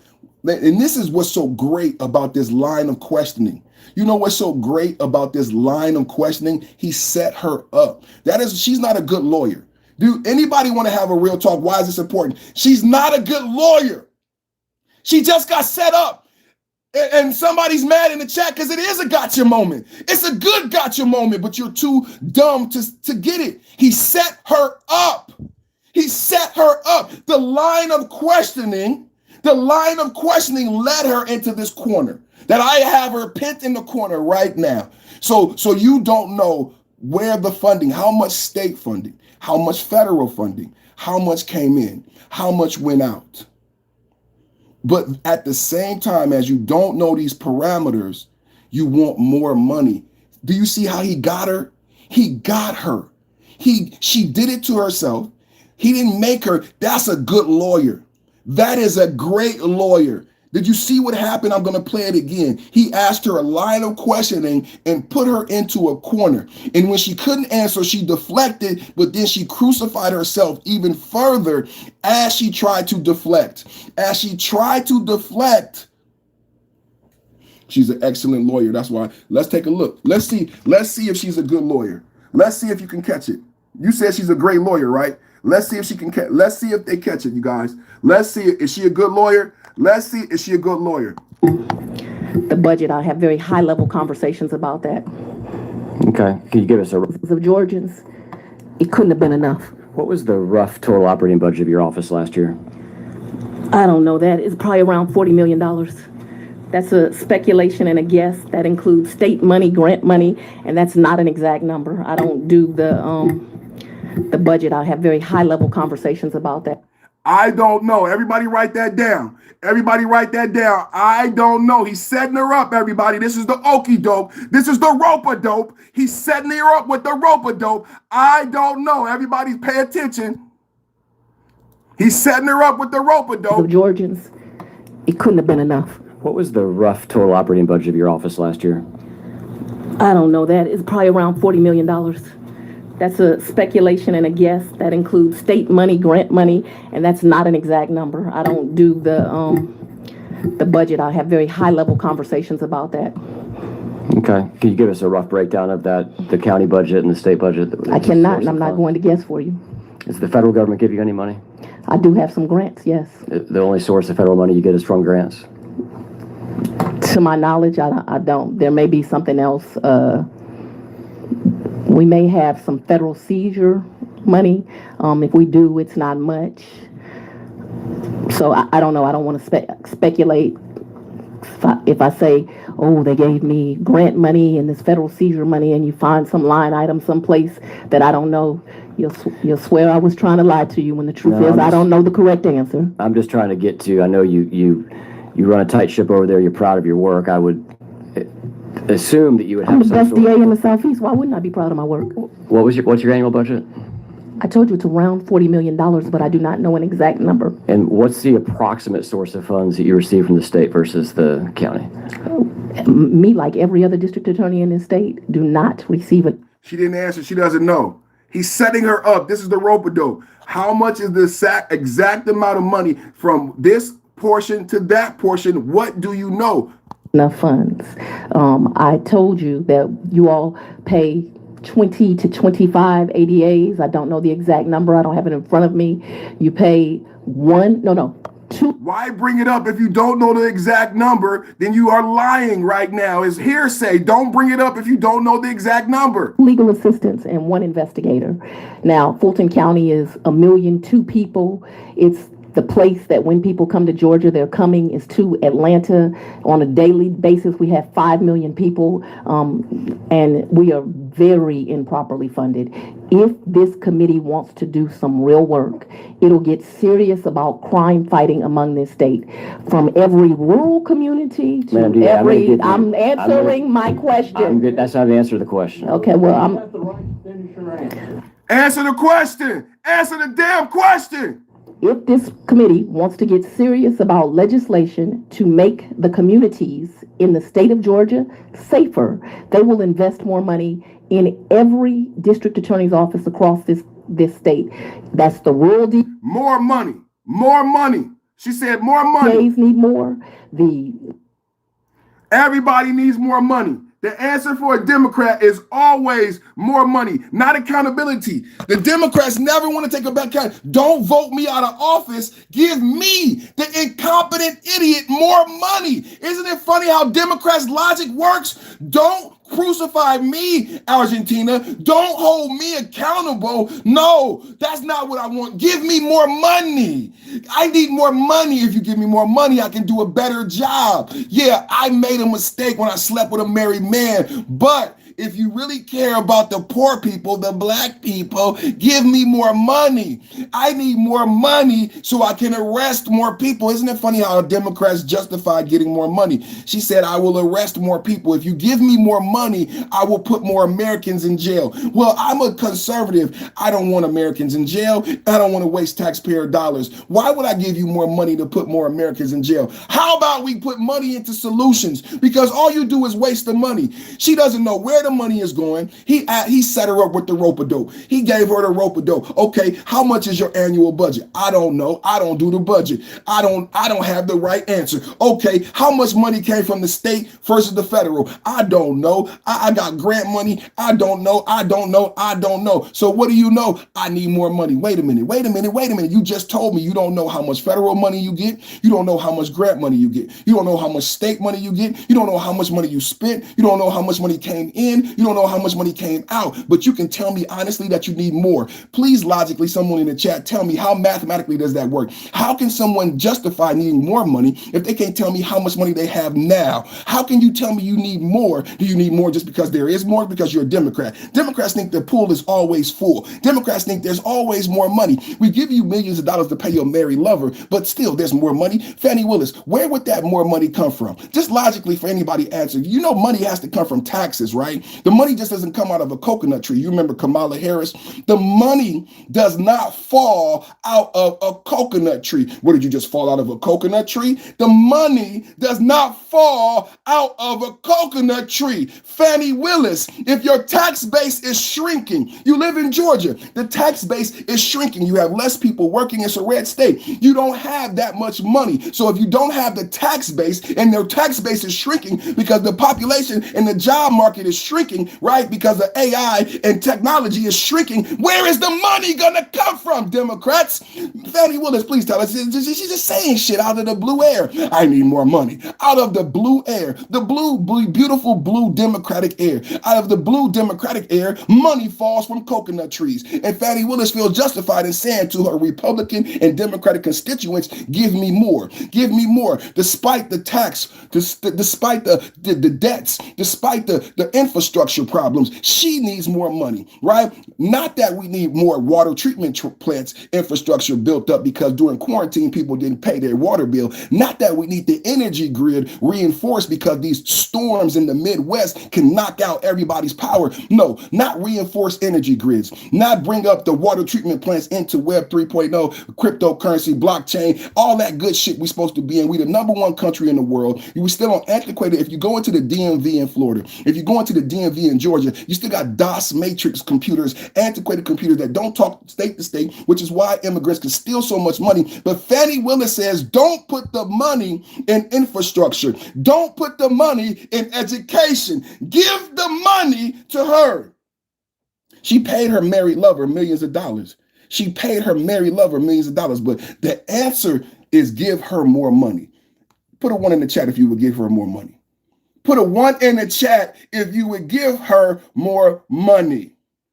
Put a 1 in the chat if you would give her more money. I need to know. Huh? Is she nervous? Huh? Put a 1 in the chat. Huh? Somebody said they would give her more money. I believe it. I believe every one of you Democrat mammy babies would give her more money. And then you might whine and cry when the food stamps get cut off. Then you whine and cry when entitlements start to shrink. And then you wonder, well, where's the food stamp? Where's the food stamp money? Where's the WIC money? Where's the Section 8 money? Where's my Affordable Care Act subsidies that's expiring in days? Well, everybody who making a joke in the chat who said they would give her more money, that's where your Affordable Care Act subsidies just went. Your Affordable Care Act subsidies just went bye-bye. Everybody in the chat, can you say bye-bye? Bye-bye. Your Affordable Care Act subsidies just went bye-bye because you want to give Fani Willis all the money, right? So there's no more money left.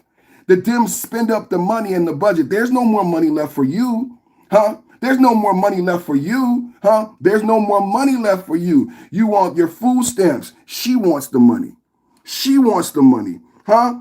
You want entitlements. She wants the money. What was Mr. Wade's role in the anti-corruption unit? He didn't have a role in the anti-corruption unit. What? Why are we here, Fani? Oh my God. Why are we here? Nathan Wade is her married lover. Nathan Wade is her married lover. What was Mr. Wade's role in the anti-corruption unit? He didn't have a role in the anti-corruption unit. Got him. The election interference case, what unit did it fall under? I called it the election team. Okay. Do you hear that? She said she didn't want to answer the question because it's not the right name under her eyes.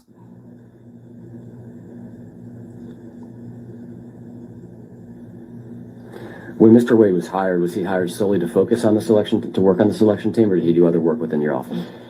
I don't remember. I think there were times where I'd bring in some of my senior personnel and ask them, what's your thought on this case or these facts?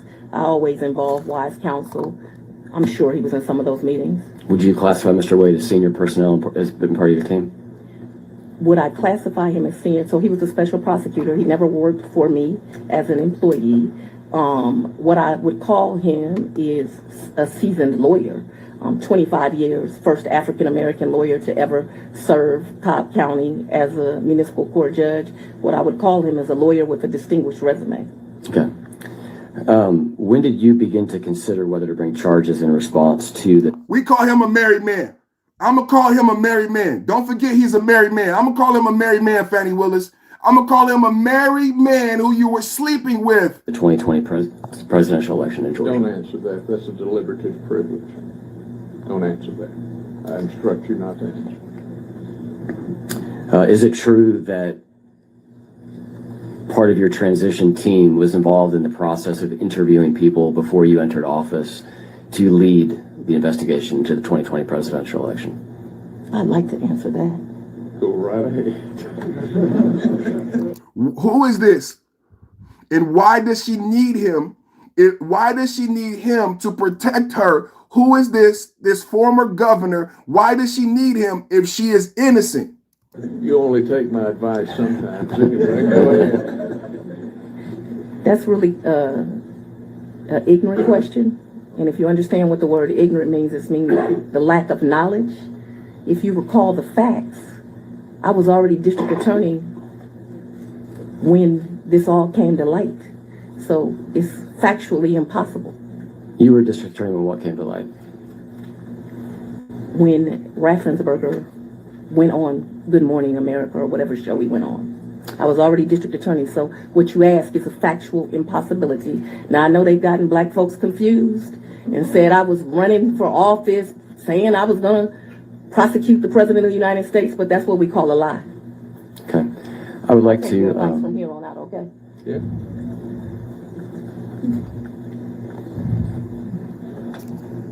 She just called the judge a liar. She just called the judge a liar.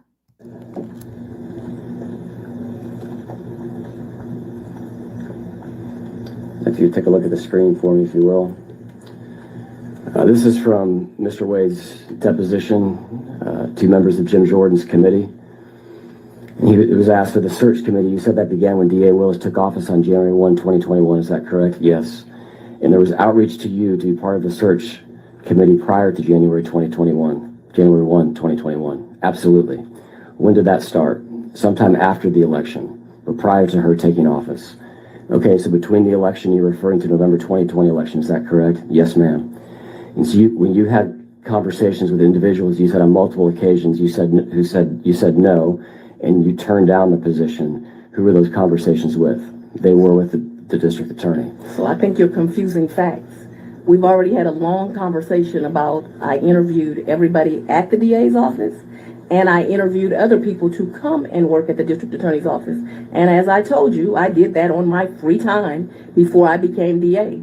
But I had no way of knowing that these criminals were going to commit a crime. And that did not come to light until January of 2021 when I'm actually the DA. So it is a factual impossibility, like I already told you. I think that is misinterpreted. He's absolutely correct.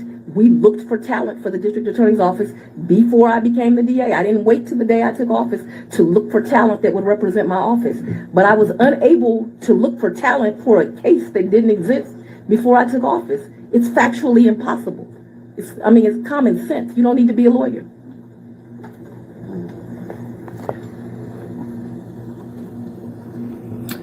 I'm going to read you some additional testimony. I'll try to put it on the You can screen. read me as much as you want, but And I will. Thank you, Madam DA. No decorum. No decorum. No character. No ethics. I did not intend to have to get into this here. No decorum.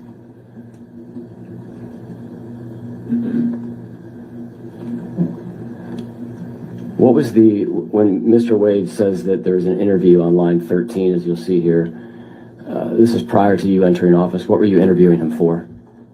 I didn't interview him prior to him entering office. He had a thriving law practice.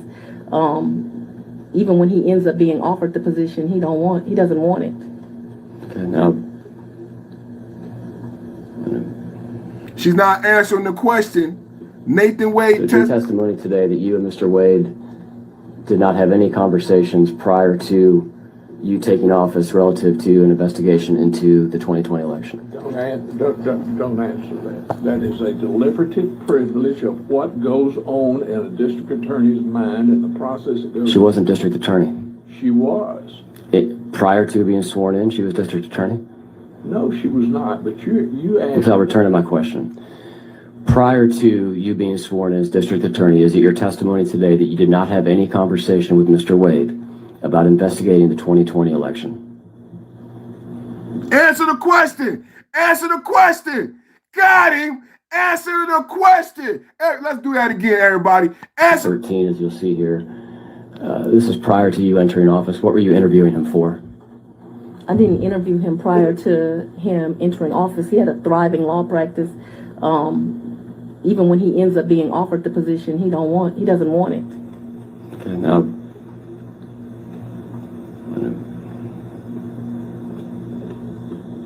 So it's your testimony today that you and Mr. Wade did not have any conversations prior to you taking office relative to an investigation into the 2020 election. Don't answer that. That is a deliberative privilege of what goes on in a district attorney's mind and the process it goes. She wasn't district attorney. She was. Prior to being sworn in, she was district attorney?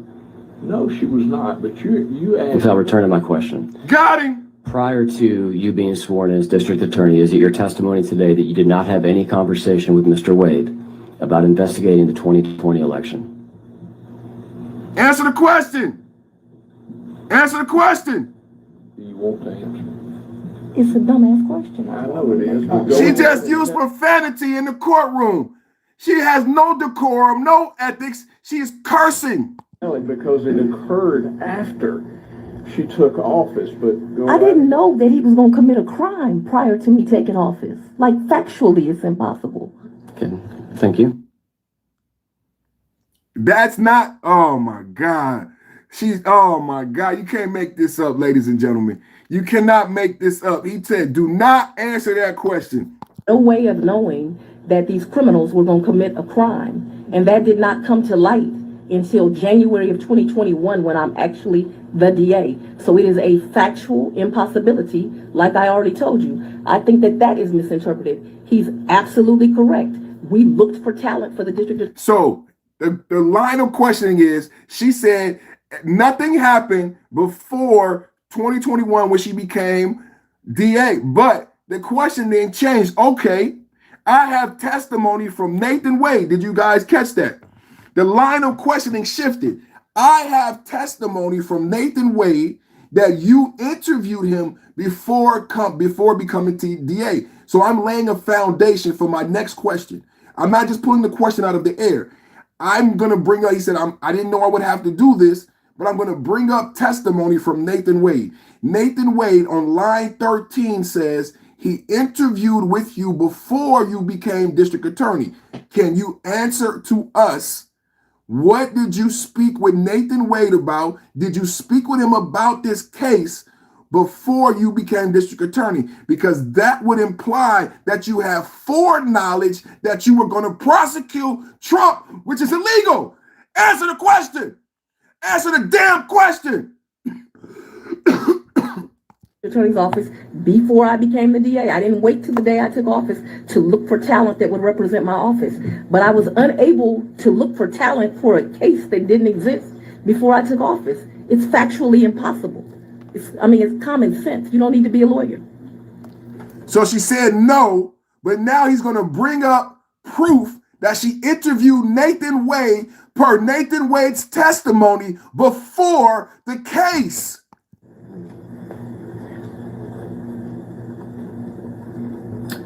I'm going to read you some additional testimony. I'll try to put it on the screen. You can read me as much as you want, but I will. Thank you, Madam DA. I'm going to read you additional testimony. Look at she look nervous. Everybody put a 1 in the chat if you think Fani Willis is nervous. My boy says she cooked.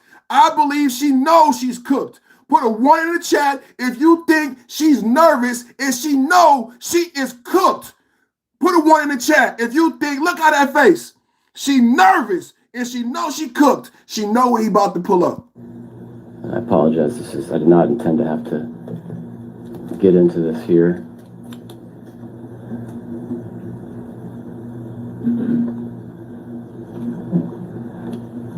What was when Mr. Wade says that there's an interview on line 13, as you'll see here, this is prior to you entering office. What were you interviewing him for? I didn't interview him prior to him entering office. The testimony says you interviewed him. Answer the question. Thriving law practice. Even when he ends up being offered the position, he doesn't want it. Okay, now.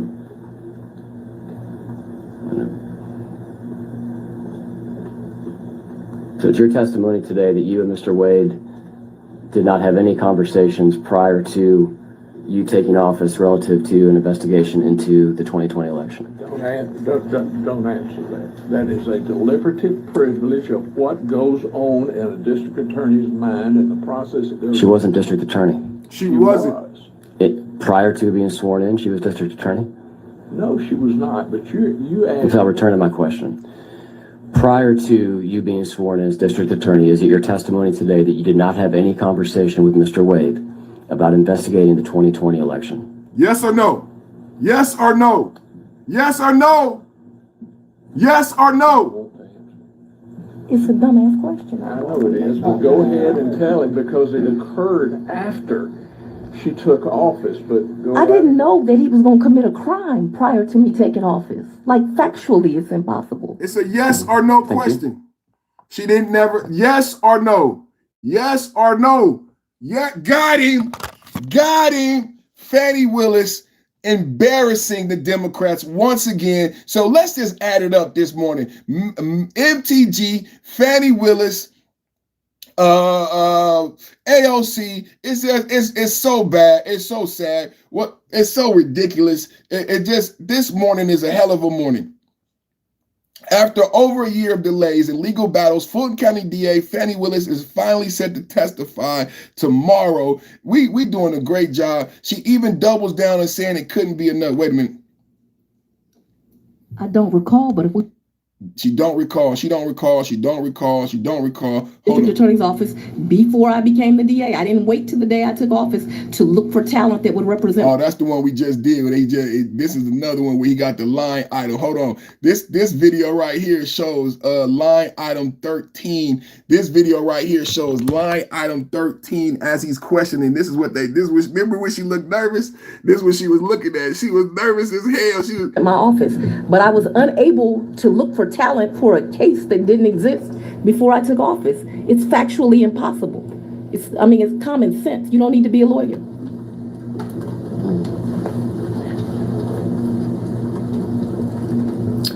I'm going to read you some additional testimony. I'll try to put it on the screen. You can read me as much as you want, but I will. Thank you, Madam DA.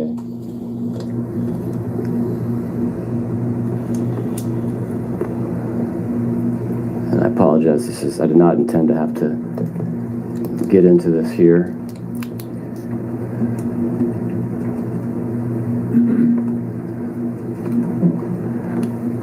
What was when Mr. Wade says that there's an interview on line 13, as you'll see here, this is prior to you entering office. What were you interviewing him for? I didn't interview him prior to him entering office. Everybody at home, look right here. Line item 13. Position, do you have interview? What does that mean? Where you sat down with the DA Willis and she talked, right? about your job qualifications, the role and special prosecutor. You two discussed why you would be best fit for the position. Was there any sort of discussion like that? It was more of a conversation, sort of making me aware of my background. Here's the proof, everybody. This is Nathan Wade's testimony. They're asking him, did you speak to Fani Willis about the job and the prosecution before she was DA? And he said, yes, it was a conversation. It was more of a conversation, sort of making me aware of my background and accomplishments, if you will. So if that's an interview, then that's what it was. Do you guys see that? If that's an interview, then that's what it was. And then he asked her about said interview, said questioning. Thriving law practice. Even when he ends up being offered, I didn't interview him prior to him entering office. There's an interview on line 13, as you'll see here. This is prior to you entering office. What were you interviewing him for? I didn't interview him prior to him entering office. He had a thriving law practice. Even when he ends up being offered the position, he doesn't want it. Okay, now.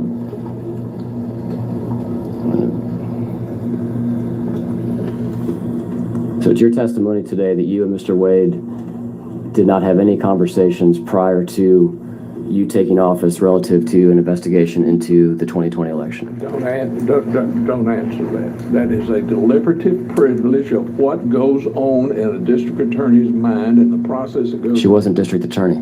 She was. Prior to being sworn in, she was district attorney? No, she was not, but you asked. Okay, I'll return to my question.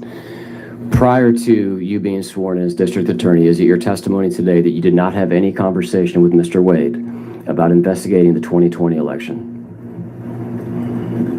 Yes or no? Do you want to answer? It's a dumbass question. I know it is, but go ahead and tell him because it occurred after she took office, but go I didn't know that he was going to commit a crime prior to me taking office. Like, factually, it's impossible. Okay, thank you. Is she telling the truth? Because Nathan Wade testified that there was an interview. I read it to you. We go deep dive here. I read to you the transcripts that was on the screen. We go deep dive here, right? We go deep dive here. You all have been trying to intimidate me for 5 years, which is... Okay, here she go. We got her crash out. Everybody, let's go. Crash out, crash out. Fani Willis, crash out on the Senate. Purpose I'm in podcast with the blast. Double tap at the like button. Everybody, double tap at the like button. So like, share, subscribe. Fani Willis, crash out. Georgia Senate. Let's go. You all want to intimidate people from doing the right thing, and you think that you're going to intimidate me. You all have been trying to intimidate me for 5 years, which is why I have not been able to live in my house for 5 years, because the N-word has been written on my house. Thousands of threats have come to my office, and instead of doing some legislation, when someone says something inflammatory that you know is going to cause them to be the victims of crime, you ought to do something about it. But you see, I'm not Marjorie Taylor Greene. I ain't gonna quit in a month because somebody threatens me. I took an oath to do the right thing. People came into... I ain't gonna quit in the month. Hey, everybody. Hey, that MAGA. Hold that MAGA. Hold that MAGA. Hold that MAGA. Hold Trump news. Trump news. Trump news. Giving Democrats the boo-hoo-hoo blue. There's a lot of people saying, oh, MTG quit. MTG quit. What did she just say? Double tap it, hit the like button. I know you love it. I love it. I love it. I'd say it all week. MTG quit. MTG quit. What if Fani Willis said, I ain't MTG. I ain't gonna quit. She's sister girl. Listen here. Sister girl. Sister girl. I ain't gonna quit. Fani, I love you. Fani. Fani, I love you. I just love, don't you love when a plan comes together? Don't you love when I say all week, MTG quit. is you do not see the writing on the wall. The Democrats are in major trouble in 2026. And if it's evident to them, it should be evident to you. The Democrats are in trouble. The Democrats are in trouble. The Democrats are in trouble. MTG quit. Jasmine Crockett quit. AOC is going to quit in attempt to primary Chuck Schumer from the left. Ilhan Omar is under investigation for marrying her brother. Ilhan Omar is under investigation by the Homeland Security about marrying her brother. Last week, I didn't bring it up. You know why? Because I have to show respect to YouTube and the platform and to my audience. I respect you. I truly respect you. This is not a red pill put down. This is not a red pill put down. Omar is under an official investigation for the possibility of marrying her brother. It is no longer somebody being mean to her. You don't like black women. You don't like your mama. I see the chat. I see you. I see you. I see you. I see you. I see you in the chat. I see you. It's not about that. It's not about you don't love your mama. You black like Obama. Blackity black, black, blackity black, black, black. No, Ilhan Omar is under an official investigation because allegations have gotten so serious into whether or not she married her brother. But I have more. Did you know I have more? You know I love to do my research, right? You know I love to do my research, right? I'm not done. Are you done? I'm just getting started. Did you know I was just getting started? Did you know I was just getting started? Did you know I was just getting started? I want to get started. Y'all want to get started? I said Ilhan Omar is under investigation for marrying her brother. But it doesn't stop there. It doesn't stop. No, I'm not going to stop. Listen to this. Ilhan Omar claimed she obtained her citizenship when her father was naturalized in 2000. Yes, brand new, fresh news. Double tap at the like button. Brand new, fresh news. We're going to shift gears. We done with that. Brand new, fresh news. You see how I did that segue? This is the best podcast. Can't nobody shift gears like I just shifted gears. Do you see how I shifted gears? Ilhan Omar not only investigated for marrying her brother, now she's under investigation under whether or not she's an American citizen. She claimed she became naturalized when her father became naturalized in 2000. But wait. Now there is a problem. There is no record of his PPW. In a response to a FOIA request, the National Record Center was unable to find any filings in his name. You can't make this up. Could she be deported or denaturalized if this is substantiated? The quick answer is yes, right? The quick answer is yes. Megyn Kelly reports fair use. Megyn Kelly, Okay, let me just read the following. And they're citing this, Matt. Megyn Kelly, fair use. Ilhan Omar not only married her brother, she's married to a white man right now. She's worth $30 million, but she may not even be an American citizen. She may not even be. Okay, let me just read the following. And they're citing this, Matt Tardio on X. Ilhan Omar claims that she obtained her citizenship when her father was naturalized in 2000, just months before her 18th birthday. But there's a problem. No record has been found of his naturalization paperwork. In response to a FOIA request for her father's N-400 paperwork filed by A.J. Kern in June of 2023, the National Records Center was unable to locate any filings under his name.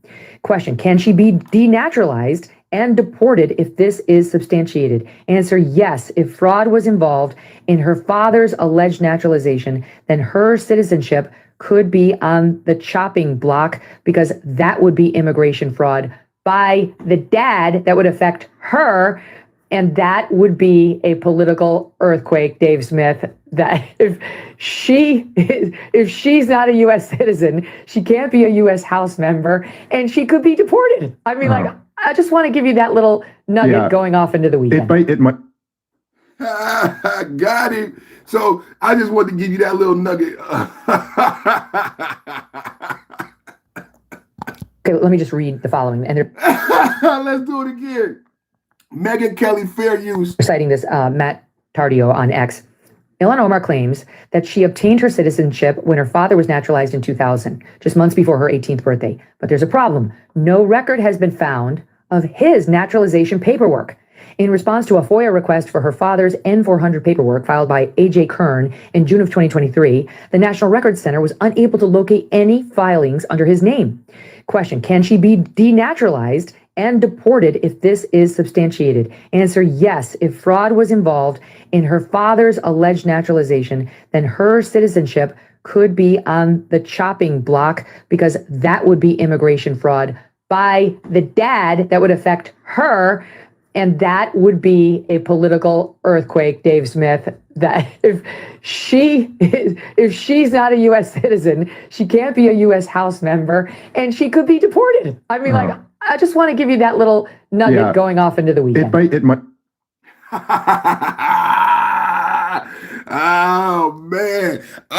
You hear that? Fair use, Mega. I just want to give you that little nugget. I want to give you a nugget because every day we building a story. Every day because think about what's actually happening on the ground. Think about what I'm actually giving you and educating you on. The squad is gone, you guys. Okay, let's say you don't agree with a lot of this. Can Omar win another election? Jasmine Crockett has to run for Senate because Jasmine Crockett's District 33 in South Dallas, is one of the 5 seats that got redistricted into a larger Republican district. Jasmine Crockett is running for Senate because she can't win. Can we be honest about the writing on the wall in 2026? MTG quit. She just said MTG quit because she can't win. Jasmine Crockett quit because she can't win. You guys don't see the writing on the wall. Omar is over. KP from KC, what's up with your boy? KP from KC, what's up with your boy? Good to see you, man. I ain't seen you in a minute. Omar, can she win in Minneapolis with all of this fraud? Can Tim Walz win again? See, if you can't keep the seats you have now, what's the congressional math? How many people watch my channel? How many people watch my channel? How many people know the congressional math? What do I talk about? I talk about the congressional math. What's the congressional math? Right now, 219 to 213. The Republicans have the majority in the House and the Senate. We are running the block. MAGA is running the block. Today is All You Do Is Win Wednesday. MAGA is running the block. So what is the congressional math? It matters. And it matters that they're quitting and dropping like flies. Democrats are quitting. Democrats are dropping like flies. The 5 seats didn't work. Jasmine Crockett is not going to run again. And did you know that Texas has not sent a Democrat to the Senate in over 30 years? Since the 1980s, there is no Democrat senator from Texas. Texas has not elected a new Democratic senator for over 30 years. What am I saying? Jasmine Crockett quit and she lost. MTG quit and she lost. AOC gone. The writing, Omar, gone. The writing is on the wall. You guys already don't have the numbers. It's 219 to 213. You guys need to gain seats in 2026. Do you see what I'm spelling out? Look at Fani Willis. Look at Fani Willis having a complete crash out. Look at Fani Willis having a complete crash out. I'm not making this up. I'm not making this up. She is the one that made me go on a tangent. She said, I'm not Marjorie Taylor Greene. She said, I'm not going to quit like MTG. This is the truth of the Democratic Party. You guys don't see the writing on the wall. It's obvious to me there is no hope for you in 2026. Where are the numbers? And I don't mean I don't mean by the social media and the news. I mean the numbers. Right now we have a majority, 219 to 213. How do you build the numbers? Where is the constituency if Jasmine Crockett can't even win in her district? If Jasmine Crockett is so popular on a national level, but she cannot continue to run for Congress, she has to jump to the Senate because now her district has got enveloped by a larger red district and she can't beat the Republican incumbent, then what does that truly say about the Democratic game on the ground? What does that say about the Democratic game on the ground, right? If Jasmine Crockett can't win the 33rd district of South Dallas, do you understand what I'm saying to you? When you see the demonstration by the example set by Fani Willis today, What does that say about the Democratic Party? You guys are not going to get it done in 2026. You guys cannot get it done. You don't have the numbers. You don't have the numbers. Jasmine Crockett, people are falling by the wayside. I bet you Omar retires. Omar's worth $30 million. She got 2 investigations. Listen to her say, I am Fani Willis, crash out, crash out, crash out, crash out. Office, and instead of doing some legislation, when someone says something inflammatory that you know is going to cause them to be the victims of crime, you ought to do something about it. But you see, I'm not Marjorie Taylor Greene. I ain't gonna quit in a month. What did she say? What did she say? I'm not Marjorie Taylor Greene. I'm not gonna quit in a month. That's what she said. Did y'all hear it? Let me play it back, huh? Crash out. Crash out! When someone says something inflammatory that you know is going to cause them to be the victims of crime, you ought to do something about it. But you see, I'm not Marjorie Taylor Greene. I ain't gonna quit in a month. What did she say? Marjorie Taylor Greene quit, right? Because somebody threatened me. I took an oath to do the right thing. People came into my community and committed a crime, and I indicted them. And rest assured, if someone else comes in my community and commits a crime, I will indict them again. You all want to intimidate people from doing the right thing, and you think that you're going to intimidate me. You all have been trying to intimidate me for 5 years, which is why I have not been able to live in my house for 5 years, because the N-word has been written on my house. Thousands of threats have come to my office, and instead of doing some legislation, when someone says something inflammatory that you know is going to cause them to be the victims of crime, you ought to do something about it. But you see, I'm not Marjorie Taylor Greene. I ain't gonna quit in a month. I ain't Marjorie Taylor Greene. I ain't gonna quit. So I don't want to hear that shit in my chat no more. I don't want to hear that shit no more. Marjorie Taylor Greene quit. You heard it. You heard sister girl. Sister girl. I ain't Marjorie Taylor Greene. I ain't gonna quit. Sister girl. I don't review those documents. Sister girl. Sister girl. Huh? Sister girl. Huh? Marjorie Taylor Greene quit. I don't want to hear no shit. I do not want to hear it. Huh? I do not want to hear it, y'all. I do not want to hear it.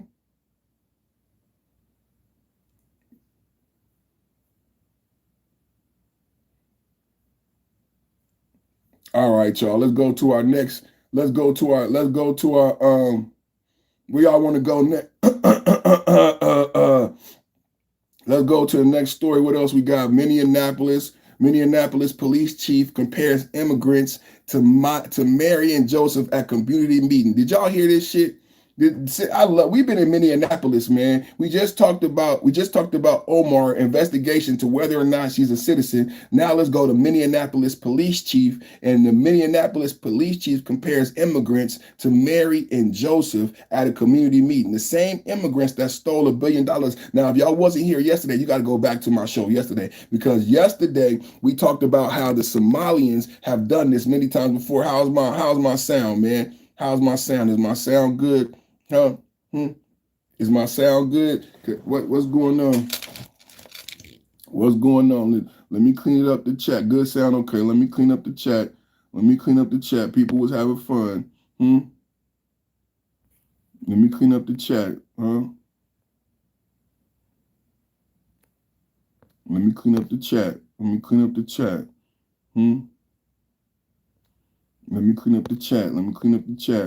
Let me see, because I see the slowdown, so I'd be like, okay, what's going on? Let me clean up the chat. Let me clean up the chat. You know what I'm saying? Let me clean up the chat. If Steve Harrington dies, we storm the gates of Netflix. What are you guys talking about? What is this? Let's clean up the chat. Let's get the clowns. Let's get the kids.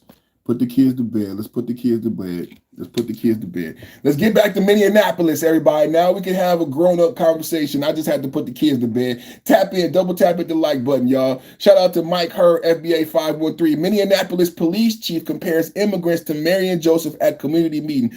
O'Hara spoke alongside Mayor Jacob Fry and religious leaders to reassure Minneapolis residents. He stressed that local police do not join ICE operations and urged calling 911 without deportation fears, amid reports of closed businesses and officers delivering food to scared families. That's what we doing, officers. His biblical reference drew criticism from conservatives who noted Mary and Joseph traveled legally from Rome, from a Rome census, highlighting divides over sanctuary policies that are not based in the Constitution and not legal. I don't know why a police chief would enforce sanctuary policies that are not based in the Constitution and are not legal. They lack legality. I read the definition here. They are not based in the Constitution. They were never appropriated through bills and became law. Sanctuary city policies are not law, ladies and gentlemen. They've never been made into law. They are not based in constitutionality. And federal enforcement in the city, Somalia, and Latino communities. Let's listen to Minneapolis police chief on ICE raids against illegal immigrants. Just to give context, this is Minneapolis police chief. We about to watch Minneapolis police chief. He's talking about the raids against illegal immigrants. Having been raised a Catholic, I cannot help but to think what is happening today that echoes how outsiders have been treated. Mary and Joseph themselves were forced to stay in the barn. This is your democratic leadership. You can't make this up. You can't make this up. This is your democratic leadership. If you wonder how $1 billion was stolen, this is how it happens right here. It's especially personal to me, having been raised a Catholic, to be in a Christian church this morning as we are approaching Christmas. And I cannot help but think of what is happening in our city today and how that echoes with how outsiders have been treated for thousands of years. How Mary and Joseph themselves were considered outsiders and forced to stay in a barn.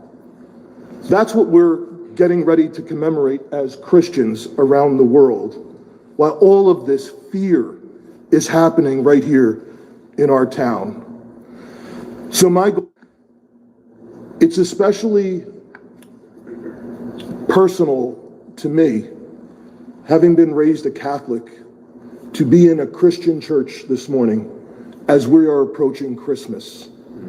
And I cannot help but think of what is happening in our city today and how that echoes with how outsiders have been treated for thousands of years. How Mary and Joseph themselves were considered outsiders and forced to stay in a barn. That's what we're getting ready to commemorate as Christians around the world, while all of this fear is happening right here in our town. So y'all know the Somalians don't believe in that story. You know the Somalians don't believe in that story, right? He's talking about a Christian story. The Somalians are Islamic. They are opposed to us. They like jihadists. They don't believe in that story. What is he? I think sometimes Democrats are retarded. I don't know what's the right word to say. Stupid, dumb. Help me out in the chat. He is saying that some Islamic Somalians who have stolen billions of dollars of taxpayer money are somehow comparable to the story of Mary and the Immaculate Conception that they don't believe in. Do you understand? I don't. Why would he bring that up? Why he doesn't know the contrast between Islam and Christianity? Why would he bring that up? That's like disrespectful. It makes you look bad. Why would you? Somalians are Islamic, right? They don't like Christians. They fight. What is he talking about? Why would he liken an Islamic faith and bring up a biblical story about Christmas? They don't celebrate Christmas. Muslims don't celebrate Christmas. What is he equating this to? What type of argument is this? Muslims don't celebrate Christmas. This is the chief of police This is the chief of police who's been sworn to uphold the American Constitution. This is the chief of police that should be upholding the American Constitution, right? Huh? I don't understand. I don't understand, man. This is just sad, man. Let's keep going, man. Let's keep going, man. Super base, super go max MAGA. Let's keep going, man. Where? Let's keep going, man. Let's keep going, man. Let's keep going. We got stories on top of stories, man. Stories on top of stories, man. Let's go. Segment 2. No, segment 1, securing the border and crushing illegal immigration. We're going to get into illegal immigration right now. Double tap hit the right button. I'm near Dearborn, and you're absolutely correct. Preach. You know that the Democrats and Republicans are too weak. Man, y'all just find a way to get back in here and say the same shit, man. Don't even participate. That's why I don't like paragraphs in my chat. Put that shit in the super chat. Don't put no damn paragraphs in the chat. Put that shit in the super chat, all right? If you got a paragraph, go ahead and hit the super chat, right? Broke motherfuckers, I be doing this shit every day. Motherfuckers act like they broke on my channel. Motherfuckers be giving away money to stupid motherfuckers. Women be shaking their ass and they give donations. People be saying dumb stuff, they give donations. You come over here and you play like you ain't got no money. You know what I'm saying? Like you don't understand this. I didn't create the super chat button. You know what I'm saying? Double tap, hit the like button, like, share, subscribe, join the channel, hit the plus sign. We have a goal of 15 super chats. Thank you, Mike, for the gift. Mike, you've been doing great. 42 gifts so far. Thank you, Mike, for the gifts. You know what I'm saying? It means a lot, man. Double tap, hit the like button, hit the super chat. Shout out to Mike Hurd for supporting the channel. So vicious, so real. Let's go into this immigration topic. Oh, man, I wish I had more. I'm going to have to go get some more water. Let's go into this immigration topic. How we sound? How we sound? Let me clear my let me clear my throat. Let me clear my let me clear my throat. Did y'all know it was a blockade? Did y'all know it was a blockade? Did y'all know it was a blockade? The biggest Trump promise. I'm talking about securing the border and crushing illegal immigration, man. Let's get into it, man. We're going to have a good time, man. I know this is one of the favorite topics of everybody. Double tap, hit the like button, like, share, subscribe, join the channel, man. Membership has its privileges, man. Special emojis, man. Like, share, subscribe, join the channel, become a member, man. Let's get into this immigration, this ICE conversation, man. Did y'all know about the blockade? That so much has unfolded, so much news. Trump been winning so much that I can't get to everything. Like today, we spent a lot of time on Fani Willis, but we getting into this story, man. We're going to get into securing the border and crushing illegal immigration. We just talked about Minneapolis. We talked about Omar. We talked about the $1 billion in Minneapolis. We're going to continue to go down this ICE immigration pathway. Straight up, you guys, this is the biggest Trump promise, the most secure border in history, and he delivered on day one. Facts, over 2.5 million removals and deportations. Say that again. Put 2.5 million in the chat. Shout out to all my deplorables, my patriots, my MAGA conservatives, Republicans, Trump news, giving Democrats the boo-hoo blues, giving Democrats the boo-hoo blues. I said over 2.5 million removals / deportations. Crossings are down 90%. Lowest since 1970. You can't make up these numbers. I said during Biden, open borders, 10 million, some estimates. Trump, we estimate 25 million came across the border, but not just Mexican American. I had a video about Mexican Americans. Did you know Mexico raised the minimum wage to $17? You know what? I just talked earlier about being from San Francisco, being black and brown, and I said the propaganda why you see Mexicans protesting is because George Soros is paying. But what I wanted to educate my audience on is anybody who know any Mexicans in real life, Mexico's quality of life is better than most Americans. Did you see? I just saw a video of a TikToker. He took his mom to Mexico to get her teeth done. While in Mexico, he went to the mall. He remarked about the mall being so nice. I promise you that wasn't a high-scale mall, but he just couldn't believe how nice the mall was in Mexico. They went to the movies. He couldn't believe how nice the movies were in Mexico. I said to people in my audience that the most advanced factories in the world are no longer in China. They're in Mexico. Your Mercedes-Benz is made in Mexico. Volkswagen is in Mexico. Most of your high-end cars are in Mexico. Your most skilled factory workers, your highest paid factory workers are in Mexico. What I wanted people to understand is that Mexicans are not lining up to get into America. I just wanted to tell you that. I need you to know when you see a lot of these protests that they're fake. The protests are fake and it's propaganda. Mexico just raised its minimum wage to $17 when the federal minimum wage in America is $7, and it's been that for the past 15 years. If you made $7 an hour, you could not afford to purchase anything in 2025 because $7 an hour was the minimum wage when Barack Obama became president in 2008. The entire presidency of Barack Obama, he never raised the minimum wage. As we get into the Affordable Care Act subsidies expiring, you know, it wouldn't probably be so bad. The Affordable Care Act subsidies expiring, it wouldn't hurt so bad if minimum wage wasn't $7 an hour and American wages were stagnant and the quality of life was so piss poor. But see, you don't have anything, right? You don't make enough money. Your quality of life is lower than most people globally, but you don't know that, right? Because Barack Obama sold you a dream. Barack Obama, your black mama, the Prince of Wakanda, sold you this Obamacare that never worked, right? So you believe in Obamacare, but guess what Barack Obama didn't do? He didn't increase Americans' wages. He let minimum wage stay the same for 8 years. Do you know what happened? Joe Biden came into office. In the Democratic platform, who knows what the Democratic platform is? Do you know what the DNC is? Do you know what the Democratic platform is? Where there's a bill and Joe Biden took it out of the Green New Deal. Joe Biden took it out of the Recovery Act. $15 minimum wage. Did you guys know this? $15 minimum wage was in the bill. Joe Biden took it out. Joe Biden took out $15 minimum wage. As the Democrats lied to you that they advocate from you. Why did Joe Biden take $15 out of the bill? Why 12 years out of the past, let's say 15 years out of the past 20 years, the Democrats have been in power.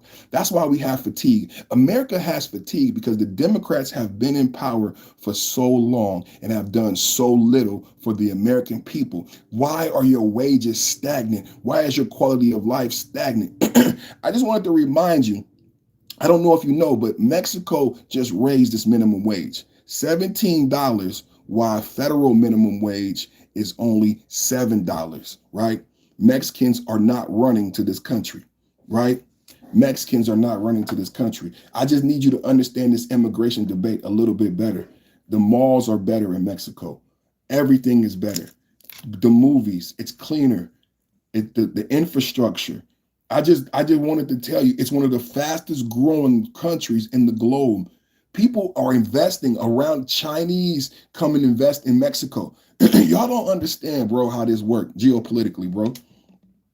Y'all don't understand how this works, right? There's so much money in Mexico that you have people globally building resorts, investing money, building factories.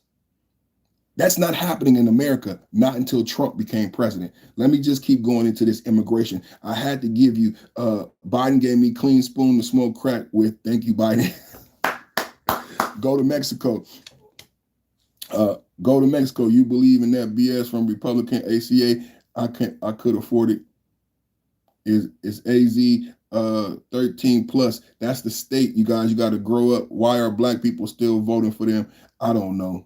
You are right. Travel all over the world. I know I'm right. Most of these Latinos have never been to Mexico. They would be scared to go to Mexico, but you probably would have a good time, right? They just believe everything the liberal media tells them. But that's why they go there and they be surprised, like, damn, America, you know, it's people use the bathroom on the street in San Francisco. Do y'all, let me tell you, and people want to say Mexico is one thing. Can we talk about San Francisco? I'm from San Francisco Bay Area, Northern California. Do you guys want to have a real talk? As we get into this conversation, let's give some proper context. Has anybody been to San Francisco in the past 10 years? What is it like, bro? Huh? All of the stores are going. I told you about the last Denny's leaving Emeryville. No more Denny's, no more Walgreens, no more CVS, no more major stores. What do you want to do? This is happening in America, and San Francisco is not the only city. You have a lot of bankrupt cities, a lot of cities that are in debt. They don't have those city lights up, no Christmas trees up. America is the one that's hurting.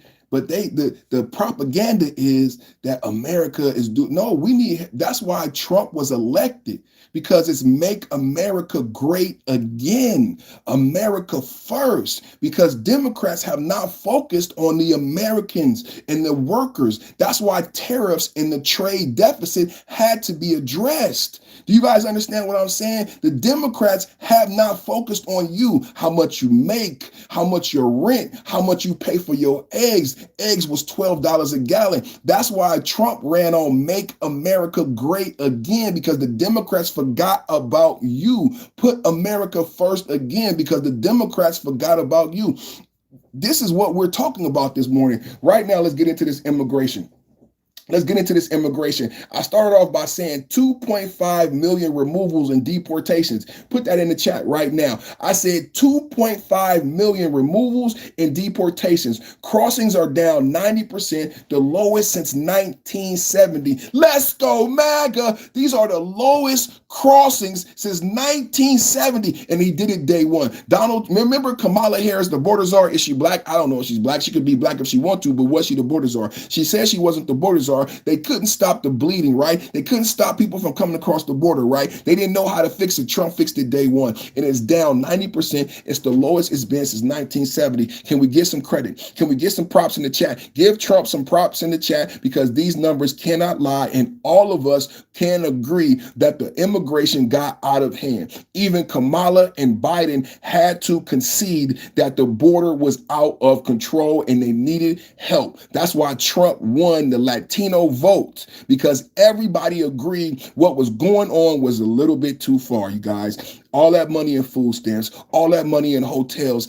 Trump won the Latino vote. Did you see that last week? Trump won the Latino vote because everybody agreed the Democrats did not know what they were doing. So why did Biden open the border without proper logistics? Why did Biden open the border without having a processing facility? Pregnant women came across the border. Families came across the border. Sick children came across the border. But there were no doctors when they got there. There were no labor rooms when they got there. There were no physicians when they got there, right? So when you say families got separated at the border, how did families get separated at the border? Well, families got separated and children got separated because the logistics weren't done properly. Biden just had bottles of water. He did not have the proper logistics. When we did mass immigration, I heard some idiots talking about the Statue of Liberty. They don't understand. When we did mass immigration before, there were proper logistics. You had to go through Ellis Island and you got processed. There was a quarantine because there was smallpox. If you were pregnant, there were doctors. If you were a criminal, there were judges and there were police officers. But everybody who entered America during the mass immigration, when we wanted people, bring me your masses, bring me your downtrodden, and people came into Ellis Island. There was just not an open door. Biden makes you think that it was just some open door. Kamala Harris, the border czar, said there was just no, we had a processing facility and we held up people in Ellis Island to make sure they were properly fit to become American citizens. If you had smallpox, you went into quarantine. If you were pregnant, you would go have the baby. If you were sick, we would deal with the sickness. We would just not let you into New York, into American streets without understanding who and what you were and why you were here, right? That was part of the mass immigration process when we did it correctly in Ellis Island. We had done proper logistics. So Biden and Kamala opens the border. So why does babies and children get separated? There was no logistics. The border was just open. So what do women do when they come across an open border? I'm fleeing. I need help. But when I get here, there's really no help. What do I do? There's nobody to help me. I'm pregnant or I have a 3-month-old baby. There's nobody here there's no processing facility. I need to go see a doctor. I'm a woman. I just gave birth. My children are 6 months old. They need to see a doctor. There was no processing facility. So that's how babies got separated by mothers. You guys understand? The Democrats did it. It was so evil and sinister to open up the border without proper logistics and planning. They had to know and understand that babies and children would get lost if we don't have a proper processing for the people coming in. We don't know. Some families, some people could steal kids. If a woman is traveling by herself with her children, what's to stop some crazy man from taking those kids and selling them into child labor, right? There's nothing to stop that. There's no processing. There's no protection for that woman or her family. Biden gave them a bottle of water. Biden gave them a bottle of water. That should be criminal. That's what all he did. He gave them a bottle of water. I just had to, okay, let's get back into it. 2.5 million, right? 2.5 million removals and deportations. Crossings down 90%, the lowest since 1970. Remain in Mexico, back. Wall finished, no more catch and release.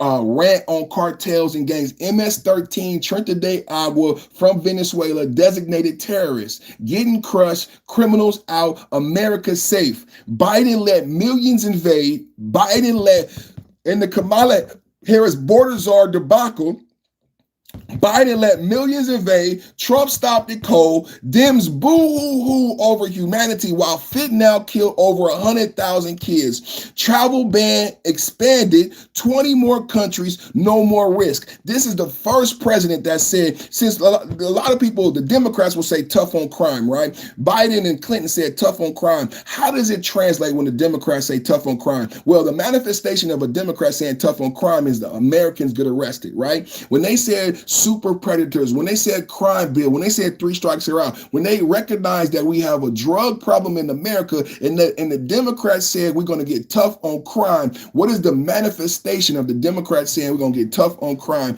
and crack down on drugs and participate in the drug war? Wow, what did Democrats do for the drug war? The Democrats locked up American citizens. Did the Democrats go to Colombia? Did the Democrats go to Venezuela? Did the Democrats arrest any cartel members or try to stop the flow of cocaine into America? No, they did not. What Democrats mean when they say tough on drugs, that means they will build more private prisons, make more rich people rich, and put more Americans in prison, but don't stop the problem, because 50 years of the war on drugs and it's only gotten worse.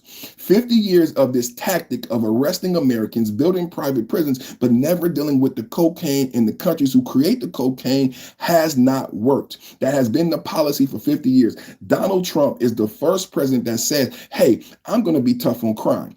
I'm going to be tough on drugs. But my manifestation of tough on crime and tough on drugs is not to arrest American citizens who have been plagued and flooded with cocaine. It's unfair to arrest American citizens. They are being flooded by cartels. If you have hard times, if your minimum wage is stagnant for over 15 years and the Democrats have forgot about you, at the same time the Democrats open up the border and allow cocaine to flood, it is no surprise that Americans are doing cocaine at large numbers, because the Democrats have set up the pool and the scenario and the mathematics for you to consume the cocaine by making your wages stagnant and making your quality of life so poor, and then allowing cartels to flood in the cocaine. So Donald Trump has said, I'm going to go at the source. I'm going to go to the source and stop the cocaine in Venezuela, in Bolivia, and Honduras. Do you understand? We're stopping the cocaine and we're blowing up drug boats. I remember the battle ram. I remember houses in America being raided by militarized police. I would rather have the military stopping cartels who are actually militarized, who making billions of dollars, right? Versus militarized municipalities, right? By Barack Obama, militarized police going into American ghettos with military style weapons, arresting American citizens, claiming to be fighting drugs. I'm done with that, right? Barack Obama militarized the police. After the Iraq and Afghanistan war, we had a lot of leftover military equipment, and Barack Obama sold that equipment to police forces in America, militarizing the police force. Why would Democrats do that? Why would the Democrats militarize the police force, right? Because they're tough on crime. Barack Obama is tough on crime, right? Well, no more militarized police forces. How about we go take that military to Venezuela and stop the cocaine at its production? How about we raise American wages through tariffs and addressing the trade deficit, right? How about we raise American wages via tariffs? I just reported 64,000 job numbers yesterday. The expectation was 50,000 and wages are up. Does anybody else read the news? Am I the only hostess with the mostest and the ghostest toastest? Am I the hostess with the mostest, the ghostest toastest? I said 64,000 jobs added yesterday. And then the estimate was 50,000. Big Ferragamo glasses. Big Ferragamo glasses. You see that? You see that? Big Ferragamo. So what we're talking about is 2 million removals in deportations, MS-13, Trenta de Agua, designated terrorists getting crushed, criminals, and Americans are safer. Americans are safer in New Orleans. Americans are safer in Minneapolis. Americans are safer in Minnesota. Americans are safer in Washington, D.C. Do you understand? Americans are safer. They've made videos. D.C. is a safe zone. Thank you, Donald Trump. Thank you to the federal ICE agents for doing a great job. It's been hard work, but we see the results. We see gas prices going down. We see jobs going up. We see wages going up. We see more people being deported. I just read a report yesterday that the USPS now, because of Gavin Newsom's mistakes, because we had people come across the border in 2022 who were giving CDLs. Who knows what a CDL is? Who knows what a CDL is? You have a driver's license. Do you know that a CDL is a higher, more technical? You have to have more proficiency to drive with the CDL. Do you know you have to have more proficiency? There you go. Truck driver. You have to be trained. It's a trucker license. Yes, you have to know how to use the air brakes, multiple axles, reverse that big motherfucker, that big Bertha. But not only that, there's a more intense exam, right, to gain your CDLs. Most people have to pay a lot of money to go to a special school to learn to pass the exam and the more technical driver's test. Now, wait a minute. Now, if this is all true and we understand this, how are people who don't speak English and don't read English getting CDLs and killing Americans on the freeway? Can anybody explain to me how people who, if all of us understand what a CDL is and how much more technical proficiency is required to gain CDLs, how are individuals who don't speak or read English who are getting CDLs and murdering? How many people? 2 car accidents, one in California, one in Florida, over 6 Americans murdered by foreign immigrants without citizenship who gained CDLs in California. Gavin Newsom gave them CDLs. Gavin Newsom in this special consortium, this special school. It's the same thing in Minnesota. I see you, Mia. And thank you. It's the same thing. It's the same thing in Minnesota. How did they get the CDLs? How did they steal $1 billion? Well, the politicians in Minnesota gave them the 5013C. Do you know you have to be granted a 5013C by the government? The politicians in Minnesota gave them the 5013C that allowed them to steal $1 billion. The politicians in California gave this school, right? Gavin Newsom and the politicians in California gave this school special access and privileges to grant CDLs to individuals. They removed certain questions via lobbying and legislation. Everybody knows the name of the school. I'm not going to say the name here. They removed questions from the application via lobbying and legislation. And this school had a free run to process whoever they wanted, whether they was U.S. citizen or not, to become CDL drivers in the Americas, not just in California, but nationwide. There was a special school who had inroads to politicians, right? And that school only trained Sikh. Does anybody know what a Sikh is? That school only trained Sikh individuals, right? But they had paid politicians in California. So they had a special process where they could process their own people, right? And without any DMV oversight, they were giving out their own licenses per Gavin Newsom and their political buddies. This is how they stole the $1 billion. That's how they stole the $1 billion. Huh? That's how yeah. Mia, I see you, Mia. They are buying it, but I am explaining how they are buying it. They are buying it through these programs and policies that the Democrats are allowing and taking the donor money. The Democrats are, what did Fani Willis say? Give me more money. The Democrats say, what do you want? Give me money, give me money, give me money. The Democrats say, what do you want? Give me money. Omar is worth $30 million now. Where did she get the $30 million? Maybe she got it from her constituents who just stole $1 billion. Maybe, just maybe. Maybe, just maybe. Maybe, just maybe. Huh? Maybe, just maybe. Where's the rest of my stuff? I had, it was over here. What happened to the, I had, oh man. I had that's Megan.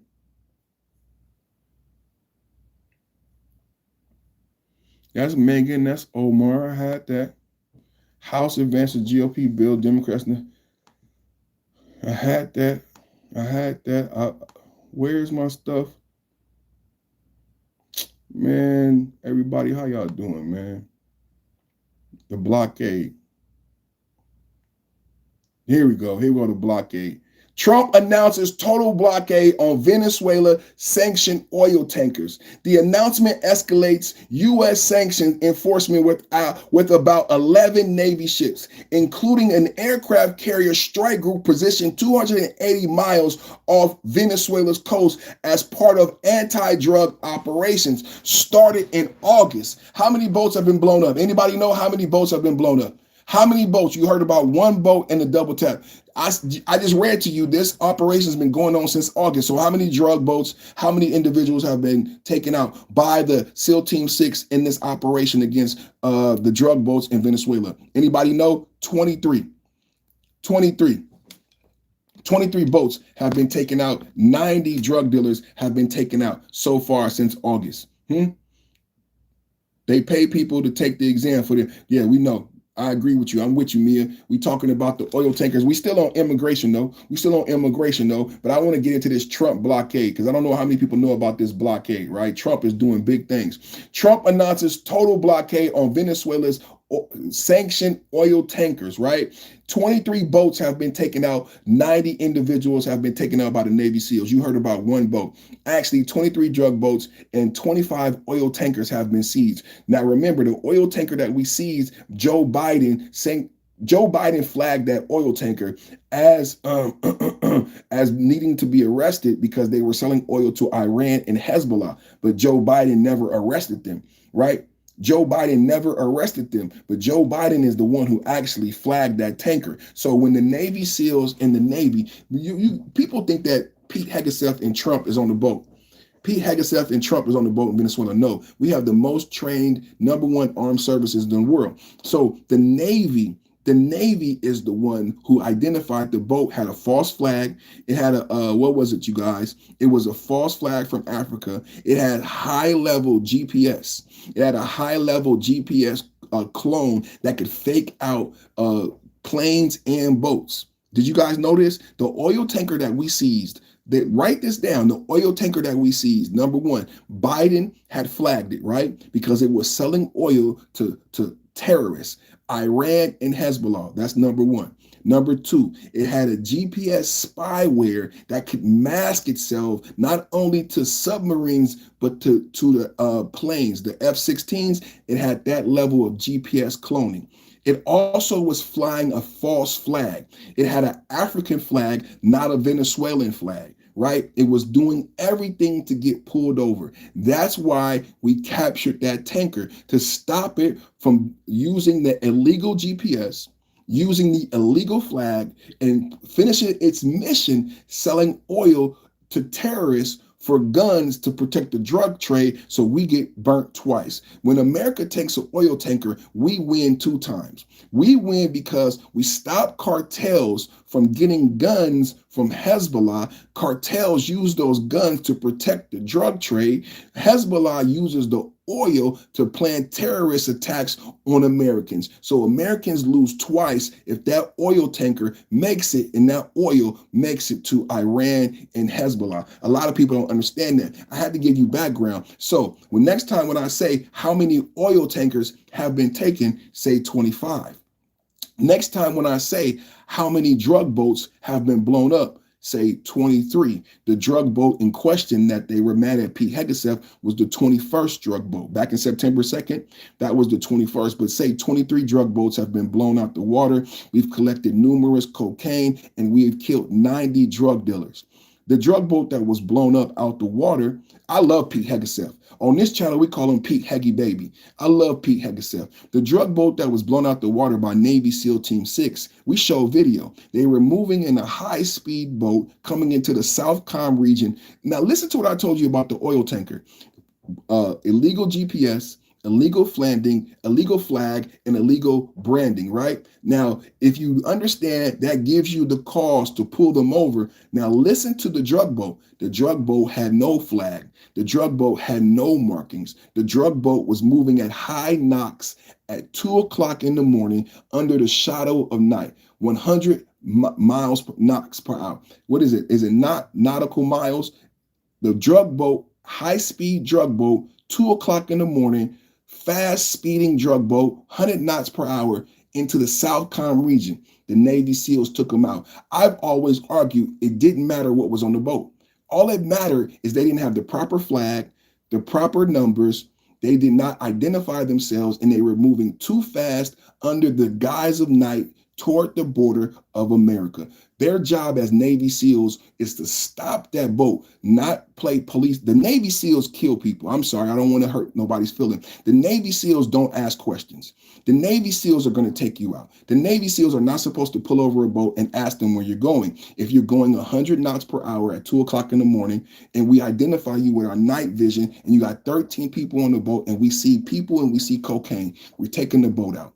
We got orders from Trump, but beyond having orders from Trump, we are sworn to uphold the Constitution and protect the American borders and the American people. I'm a Navy SEAL. So if I see a boat moving at high speeds toward the American coast and I don't see a flag, I don't see proper markings, I'm going to take the boat out. I'm going to get permission from my commander. Hey, Admiral, we have a boat coming into the South Com region. It's moving at high rate of speed. It's under the guise of night. I identified 13 men on the boat. Wait a minute, 13 men on the boat. They coming in at how much? What's the speed? And they coming in, they think they're going to land on the American soil. Take the boat out. Take the boat out. It doesn't matter if it's cocaine in the boat. It doesn't matter if it's cocaine in the boat. Take the boat out. Admiral, there is a fast-moving boat in the middle of the night. We have identified 13 bogies on the boat. Are they military? No, they're not from America. They left Venezuela. We've been tracking them with GPS. They left Venezuela. There are 13 men on the boat. They're moving at high rate of speed at nighttime. Do we have permission to take out the boat? Yes, sir. You should have took out the boat already. Sir, I just wanted to get permission, sir. I just wanted to get permission, sir. We see 13 men in the boat. These men are not American men. They are not wearing uniforms. They are moving at a high rate of speed at 2 o'clock in the morning. They will hit the coast in 5 minutes, Admiral. If we don't stop them now, they will be docking on the Texas border in 5 minutes, sir. What do we do? What do we do, sir?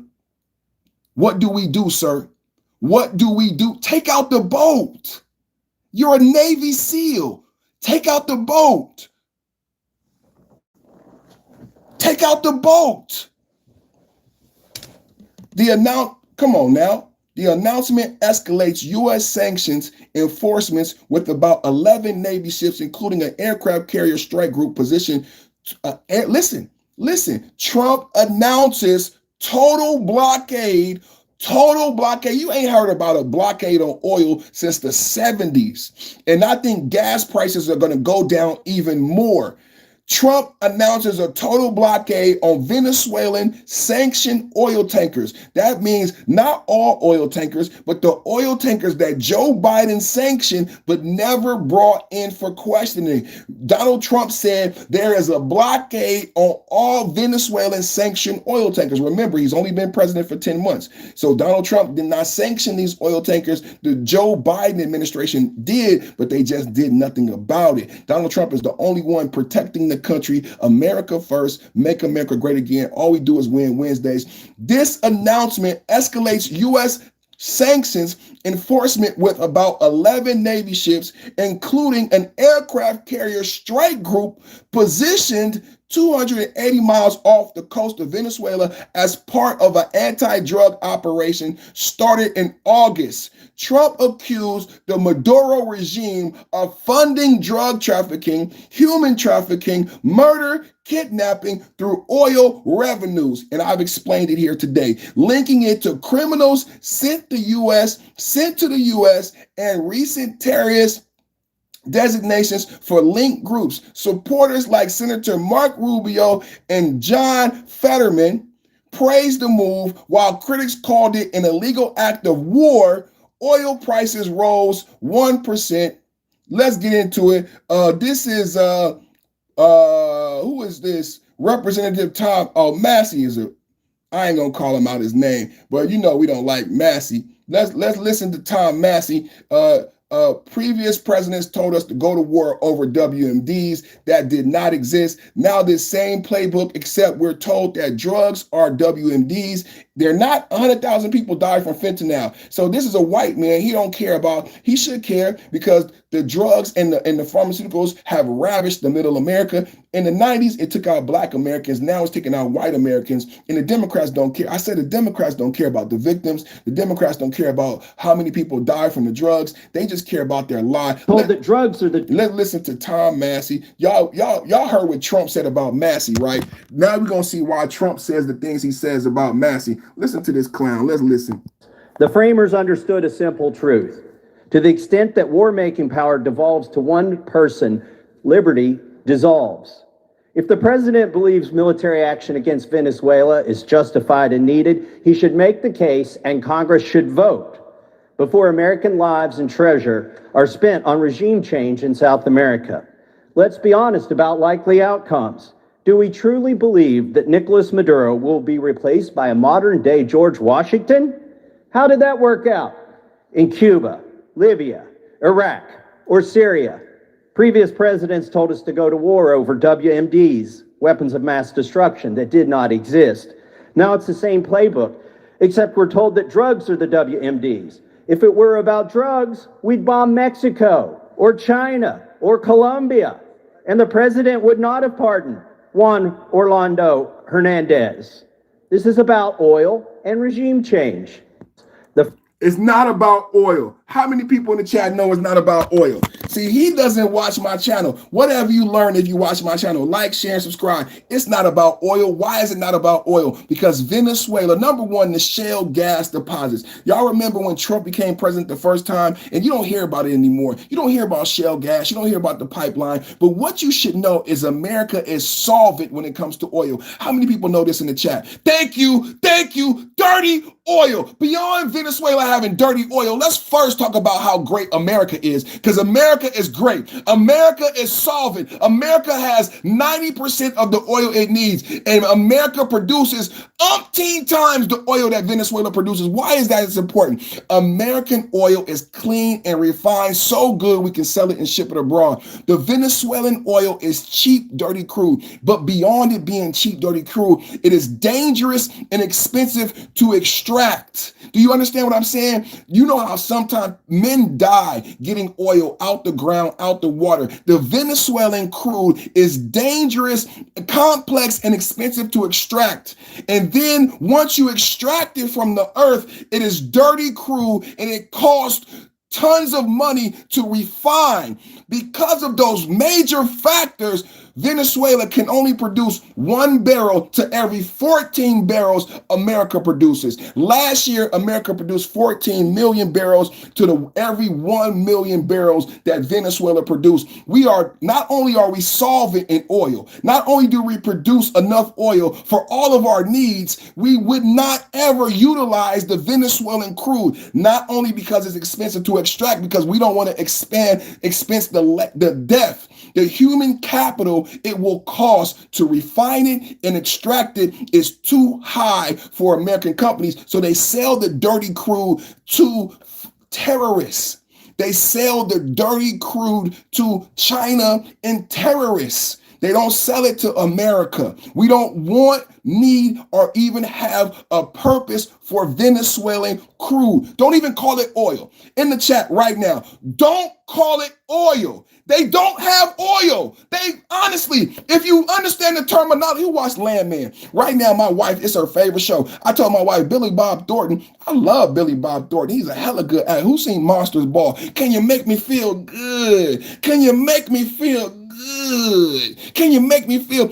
I love Billy Bob Thornton, Landman right now. Don't call what they have oil. It's not oil. I mean, legitimately, it's not oil. They have crude, and it's in the most unrefined state, in the most unrefined areas. You won't work in those oil fields. No American is going to Venezuela to extract the oil. Your wife wouldn't let you. Your wife wouldn't let you. That's how dangerous it is. Have you seen Landman? Have you seen what men go through in Texas? It's not an easy job. In America, it's not an easy job getting that oil out the ground. It's 15 times as hard in Venezuela. Let's listen to Tom Massey again. Tom Massey says it's about oil. It ain't about oil. It's about the war on drugs. It's about Iran and Hezbollah. Wait a minute. Let me clear something up. I've been doing my homework. Did you guys know the opposition leader who won the vote against Maduro was a woman, and Trump CIA just got her out of Venezuela? I said Maduro lost the election. Maduro lost the election to the opposition party, and they were trying to murder the woman who actually should be president of Venezuela. When interviewed, I played her interview. When interviewed, she said Venezuela is already lost. When you hear Democrats saying Trump wants this and that, she said that is not true, because Venezuela has been co-opted by Hezbollah and ISIS terrorists going back 10 years. She said they are physically in Venezuela. We have Hezbollah and ISIS physically in Venezuela working with the cartel and the government, and it's been like that for 10 years. That's why these boats have been sanctioned. How many people knew that about Venezuela? How many people knew that in Venezuela there was an election that the opposition party won and that she was going to be murdered by Maduro? America got her out, and she gave a speech praising Trump and telling Democrats the country has already been gone. The country was stolen from us by terrorists over 10 years ago. Let's listen to Massey tell the propaganda. The framers understood a simple truth. To the extent that war-making power devolves to one person, liberty dissolves. If the president believes military action against Venezuela is justified and needed, he should make the case, and Congress should vote before American lives and treasure are spent on regime change in South America. Let's be honest about likely outcomes. Do we truly believe that Nicolas Maduro will be replaced by a modern-day George Washington? How did that work out? In Cuba, Libya, Iraq, or Syria, previous presidents told us to go to war over WMDs, weapons of mass destruction, that did not exist. Now it's the same playbook, except we're told that drugs are the WMDs. If it were about drugs, we'd bomb Mexico, or China, or Colombia, and the president would not have pardoned Juan Orlando Hernandez. So that was racist. That was racist. Did you hear what he said? That was racist as hell. Man, now this guy's a clown, man. Don't vote for Thomas Massey. That was racist. He said if it was about drugs, we would bomb Mexico. What did he mean by that? Cocaine is not in Mexico. Why did he say if it was about drugs, we would bomb Mexico? That was hella racist. That was in poor taste.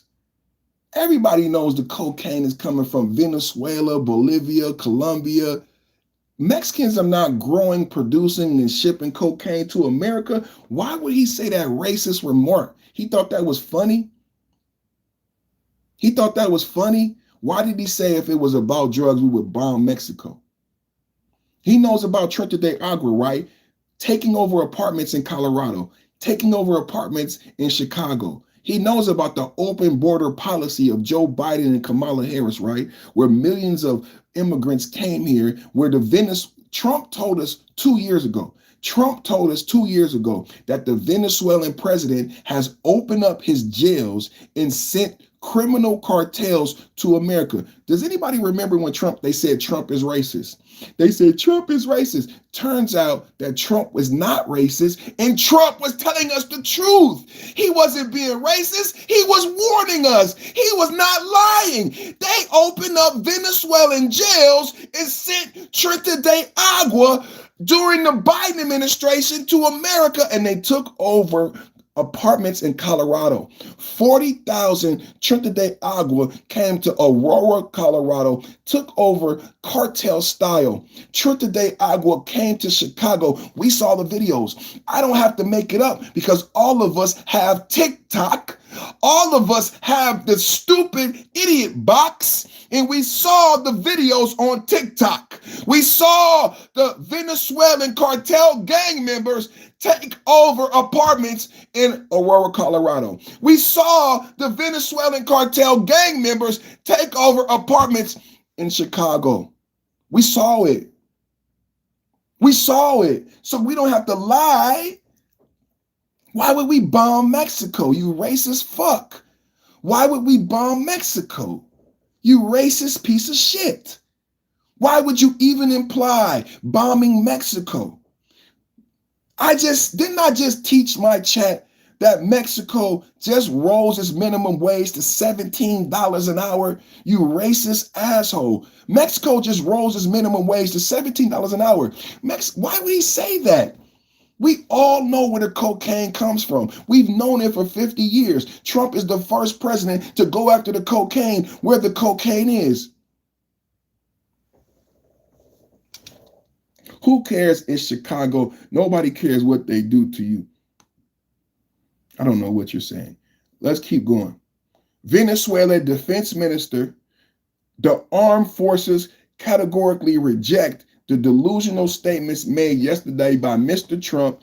He has claimed we have stolen the oil that lies under our land. The truth has been revealed. It's not about narco-terrorism. It's about the oil. They think they're gonna get away with this lie as if the boat did not. Where did the GPS come from?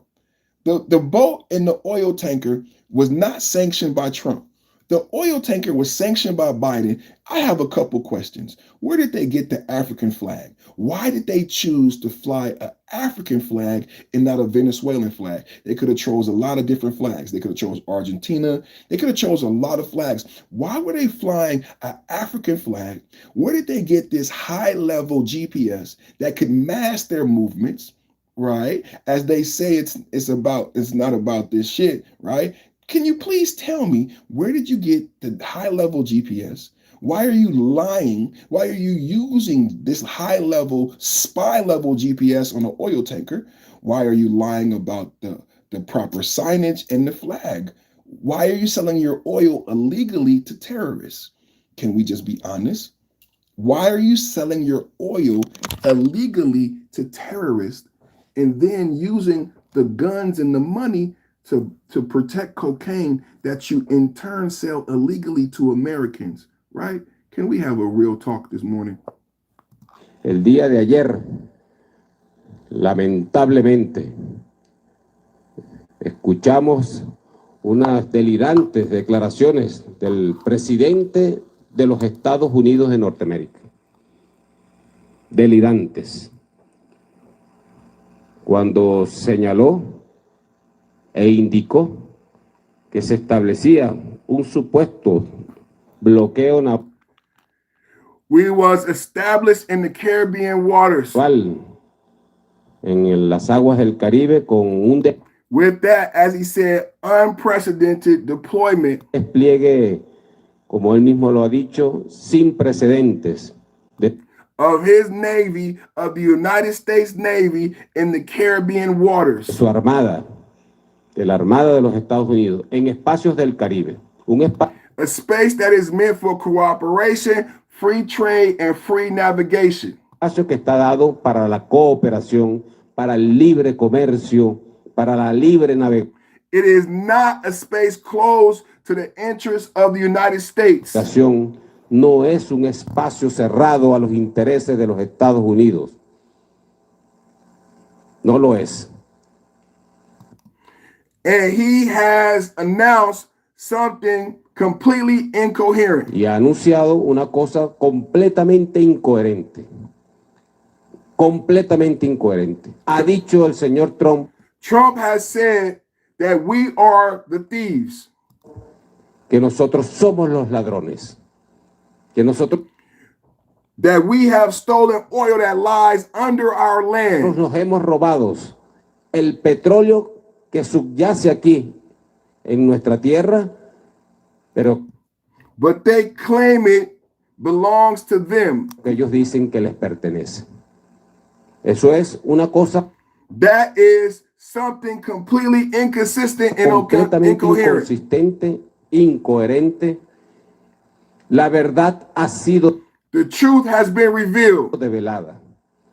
A party's confession, as the jurists would say, dispenses with the need for evidence. La confesión de partes, dirían los juristas, relevo de pruebas. Se trata ya por la vía de la fuerza, ya no de no longer through sanctions, through unilateral coercive measures. Las sanciones, de las medidas coercitivas unilaterales, de el aislamiento, through political diplomatic communication, isolation, psychological terrorism, político, diplomático, comunicacional, el terrorismo psicológico, ya no es por la vía, it is no longer through that way. Por esa vía, sino se ha rather they now resort to force, to violence. A la fuerza, a la violencia, y quienes acuden a la and those who resort to force and to violence are lost. Fuerza y a la violencia están perdidos. Están perdidos. Es la herramienta de aquellos que no tienen la razón, la fuerza. He said force is wrong. Force is wrong, but I don't see nothing but military. He's telling America, listen to what he's saying. He said, America, force is wrong. Force is wrong, but look at this. Is this not a show of force? In the chat, put a 1. If you see a show of force, put a 1 in the chat. He's telling America, he wants to dictate to us what we can and can't do and what's a show of force. What the fuck is this? Put a 1 in the chat if you see a show of force. Put a 1 in the chat if this, look at this motherfucker over here. Look at you, look like a goddamn toy soldier. Y los Estados Unidos está demostrando una radical, una diáfana desesperación en el manejo de su política exterior, particularmente con Venezuela.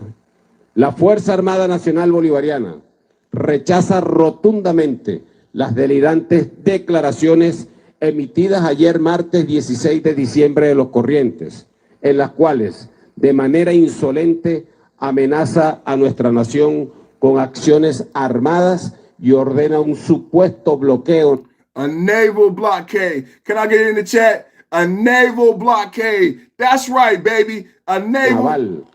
Total para confiscar buques que transporten petróleo venezolano. For sanctioned ships selling oil to Iran and Hezbollah. Number one podcast on YouTube, baby. Number one podcast on YouTube, baby. I told you I got fire for your ass. Trump blockade. Trump blockade. Huh? Trump blockade. Let anybody going through that shouldn't be going through. You remember they took all. Trump blockade. Trump blockade. Let's have a talk about it, man. Huh?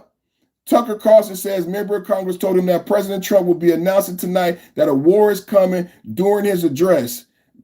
Oh, wow. Is Trump going to start a war in Venezuela? Oh, wow. Oh, wow. I didn't know. Hey, you guys, this podcast is keep better and better and better. So Don't know the answer. Trump is going to do a live address. I didn't know there was speculation about Trump starting a war. We already have a drug war. He's already deemed him narco-terrorist. I think that's kind of, what's the word? Not salacious, but what's the word? Hyperbolic, right? I think that's hyperbolic because why would he need to declare war? To declare war, you got to go to Congress, right? No one has done that in so long. People just blow shit up. So I don't remember the last time a president went to Congress before he blew shit up. Barack Obama, you know what somebody said yesterday that I played? Barack Obama had more kills than Trump. Barack Obama, when we had people, designated people in the Middle East terrorists, Barack Obama through drone strikes, had like 5,000 drone strikes and was killing so many people. Barack Obama deported more people than Trump, right? But they don't ever talk about the Democrats. Barack Obama deported more people than Trump, and Barack Obama killed more people than Trump via drone strikes, including children, including innocent people during drone strikes during the war in Iraq. Did y'all know that? I don't think y'all know that. Didn't Trump say we keep the oil snaggled too? Didn't Trump say we keep the oil snaggled too? Didn't Trump say we keep the oil? Yes, he said that. I'm not going to deny that. And it belongs to us now. Trump. Is Trump going to start a war in Venezuela? I don't know. I don't know when this program airs, the one that we're on right now. This thing's going to be live. Well, we're live now, and then it'll be posted immediately. So So now, my sense is, I don't know the answer. I've certainly been on the phone a lot about it. I have no power. I'm a podcaster, but I'm very interested. And so here's what I know so far, which is that members of Congress were briefed yesterday that a war is coming and it'll be announced. Wow. Wow. Breaking news, breaking news, breaking news, breaking news, breaking news, breaking news. I did not know that. I've been doing my research. I've been reading. I went into the Trump blockade. We had our 3-hour limit. We had our 3-hour limit. We had our 3-hour limit and we get a brand new breaking news story. This is why we do the podcast and the style that we do the podcast. At our 3-hour mark, we get a brand new breaking news story. Trump is doing a live address. Trump is doing a live address. I just heard from Tucker Carlson. Tucker Carlson, dude, since this morning we knew. Mia, you got to go, Mia. I thought you was on my side. You ain't on my side. You just a shit talker. You knew this since this morning. Trump is getting, I hate fucking trolls, man. Get on my fucking nerve. You didn't know shit this morning. Damn. Just saying shit to say shit. Fucking I'm doing a breaking announcement about the fucking war and your stupid ass want to say something stupid. You knew about a war this whole time and you didn't bring it up. Don't you hate liars? You knew there was going to be a war this whole time and you didn't bring it up. Who believes that? Can't wait for the address. Me either. I can't wait for the address either. You knew it was a war the whole time, but you didn't bring it up. All these intelligent people in the chat. I've watched the chat. I've been seeing some intelligent conversations in the chat. You mean all of these intelligent people in the chat and you don't bring up that there's going to be a war with Venezuela? Huh? What makes the community prosperous? You stop putting that shit in my chat. Stop putting paragraphs in my chat. Put it in the super chat. So breaking news. Donald Trump doing a live address, and this is Tucker Carlson. Tucker Carlson was asked the question, are we going to war with Venezuela? Tucker Carlson said, I have friends in Congress. Tucker Carlson comes from a military family, CIA, NSA. Tucker Carlson is tied into the deep state. Tucker Carlson said yesterday that Congress was briefed that they are going to war. Let's listen. Let's listen to Tucker Carlson give the breaking news that we are potentially going to war with Venezuela, and Trump will be announcing it in the address. Is Trump going to start a war in Venezuela? I don't know. I don't know when this program airs, the one that we're on right now. This thing's going to be live. We're live now, and then it'll be posted immediately. So now, my sense is, I don't know the answer. I've certainly been on the phone a lot about it. I have no power. I'm a podcaster, but I'm very interested.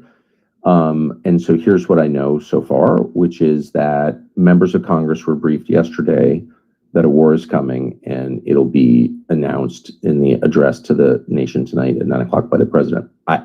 Who knows, by the way, if that will actually happen? I don't know. And I never want to overstate what I know, which is pretty limited in general. Is Trump going to start a war in Venezuela? Breaking news, everybody. Breaking news. Tucker Carlson just told us that Congress was briefed on the fact that we may have a war. Nation tonight at 9:00 by the president. Breaking news. No one is giving what was that? Breaking news. Congress was briefed that we're going to go to war with Venezuela, and Trump will be announcing it in his address. You heard it here for allegedly. What was that? Getting land, oil rights, whatever we had. They took it away because we had a president that maybe wasn't watching, but they're not going to do that. We want it back. They took our oil rights. We had a lot of oil there. As you know, they threw our companies out, and we want it back.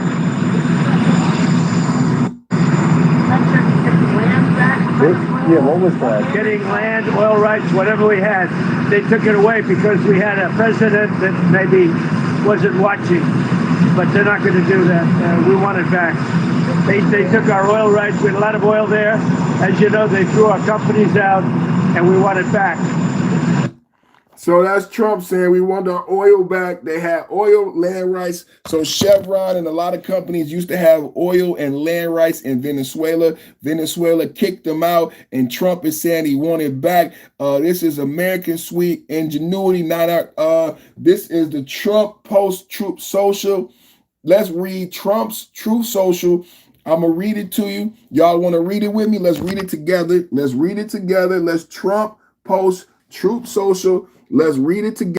Double tap at the like button. Venezuela is completely surrounded by the largest armada ever assembled in the history of South America. Right now, what we're talking about is immigration, ICE, Trump, Venezuela, and a blockade, a brand new blockade. Trump announced a blockade. He has a national address coming, and there is speculation that there may be a conflict between America and Venezuela, may be escalating. I'm going to read to you to give you more context his Truth Social post.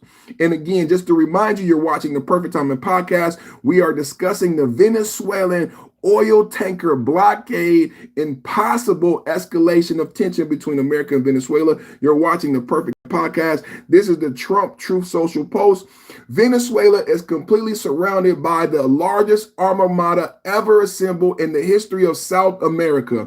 It will only get bigger, and shock to them will be like nothing they have ever seen before. Until such time as they return the United States of America all the oil and land and other assets that they previously stole from us. This illegitimate Maduro regime is using oil from stolen oil fields to finance themselves, drug terrorism, human trafficking, murder, kidnapping, for the theft or assets, and many other reasons, including terrorism, drug smuggling, and human trafficking. And the Venezuelan regime has been designated a foreign terrorist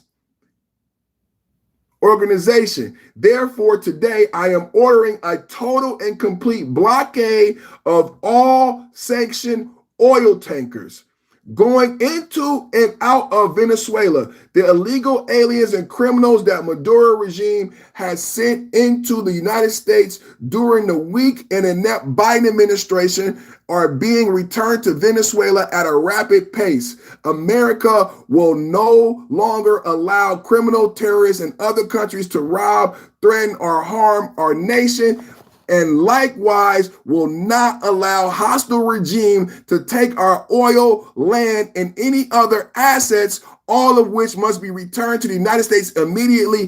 Thank you for your attention to this matter. Donald Trump, Truth Social. Donald Trump, Truth Social, blockade, only on the Perfect Time Podcast, breaking news, Perfect Time Podcast, Donald Trump, Truth Social.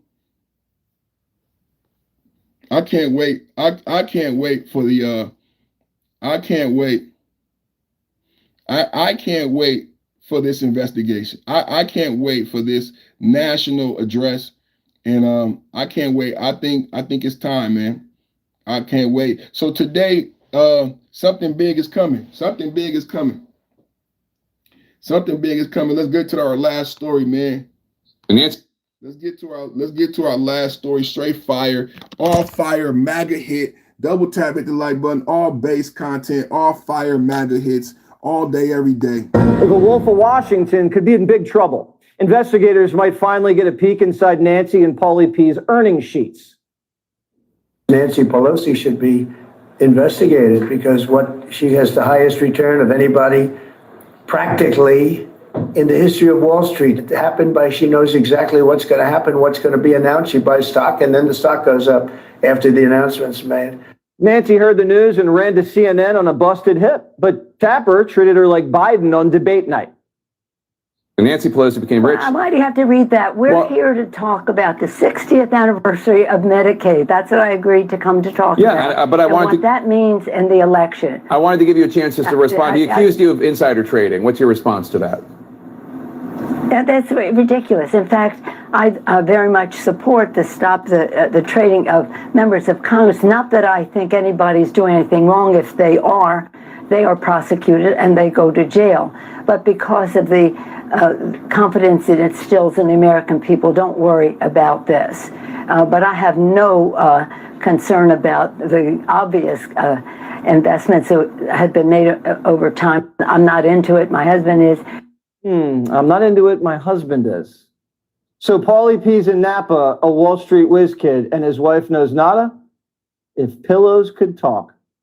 Meanwhile, the Senate's suiting up too. They just advanced an anti-stock trading bill for Congress, but Trump's not pleased.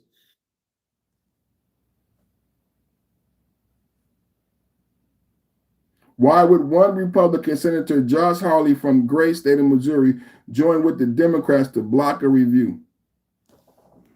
Nancy Pelosi, worth $400 million, tax the rich. Nancy Pelosi worth $400 million. Finally, the investigations are coming.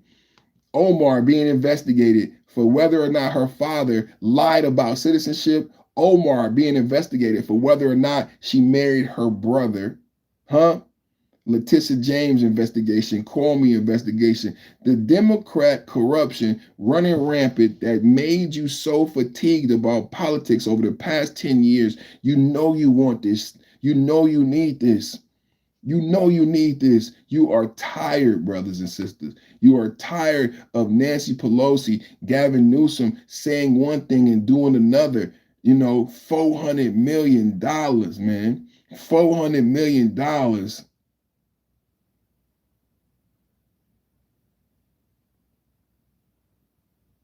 Unbelievable.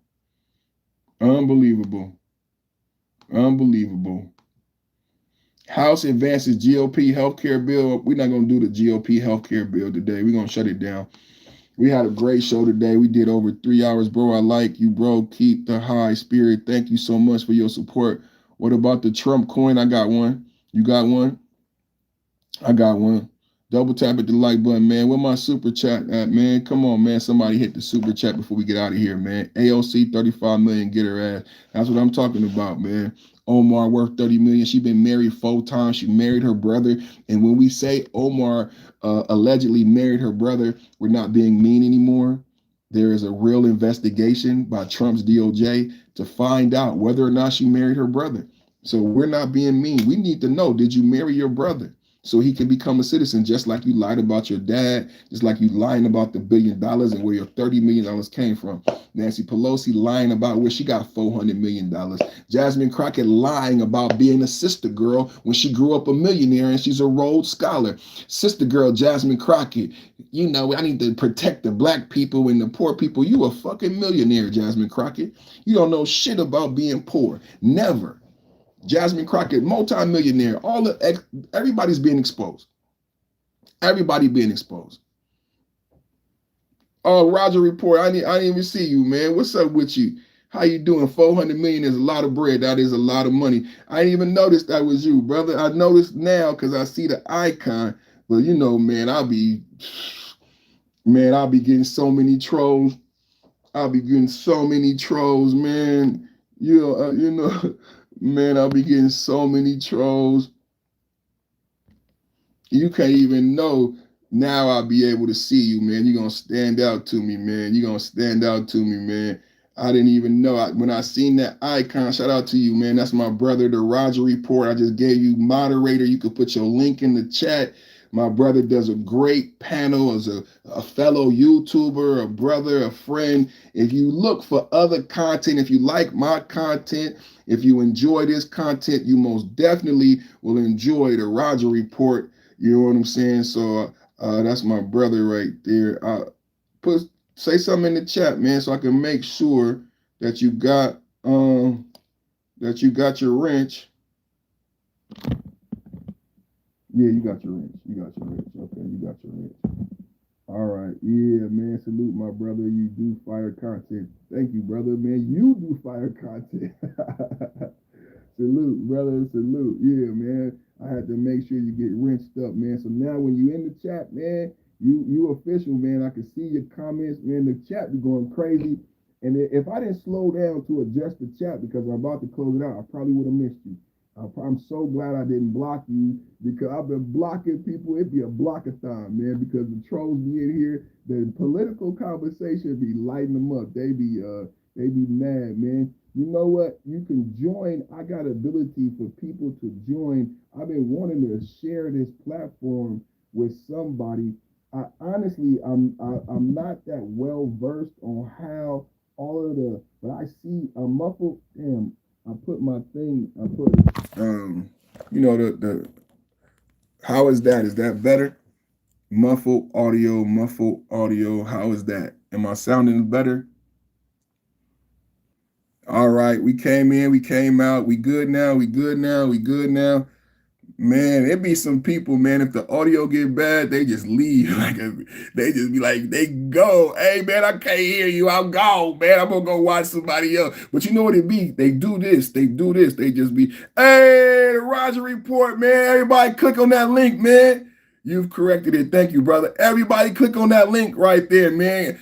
Like and subscribe. Click on that link to the Roger Report, man. Double tap, man. Like that, man. Click on that link. Subscribe to my brother. You can watch and learn. I know, look, I'm not on YouTube all day. You know what I said to Gold P the other day, Roger? You know what I said to Gold P? I said, we got the full court press. I said, Gold P, come on at 6 a.m. in the morning, 5 o'clock in the morning. Gold P is on until you go live, right? So if anybody wake up early, our truck drivers, you know what I'm saying, the military, you wake up early, Gold P is vegan. Gold P go live 5 o'clock in the morning, 6 o'clock in the morning. Man, I appreciate you, Roger. Then Roger goes live at 7 a.m. Am I correct? I believe, Roger, you go live at 7 a.m., right? And then Roger is live from 7 to 10. Roger is live in every morning, Monday through Friday. If you're looking for something before I go live, you may be looking through the channel saying, Perfect ain't live yet. What could I watch? That's a like-minded show that I can get benefit from, right? So Gold P is on early in the morning. Then Roger comes in at 7 a.m. to 10. And if it's a fire show, most days it's a fire show, Roger could go live until 11 or 12 because the brothers just be coming with some fire content. It's funny, it's informative, it's educational. Man, you're going to have a good time. So Roger's show is a 3-hour show, but it can go longer. And typically it does because it's so good. So Roger is from 7 to 10 a.m. every morning. And then I'm live anywhere from 11 to noon. Lately, I've been going live at noon. If you guys have been watching my habits, I'm finding my sweet spot. The goal is to find where the audience is. I'm doing my best to service you guys and give you the content that you deserve and that you desire. So lately, I've been going live around 12 p.m. So if you're looking and wondering what time am I live, I'm live between noon and 3 p.m. That's Pacific Standard Time, so adjust that to wherever you are, Mountain Time. Roger is in the Midwest in Chicago. Shout out to all my brothers and family in Chicago. Shout out to everybody on the YouTube from the Chicago front. It's a lot of people from Chicago creating great content on YouTube.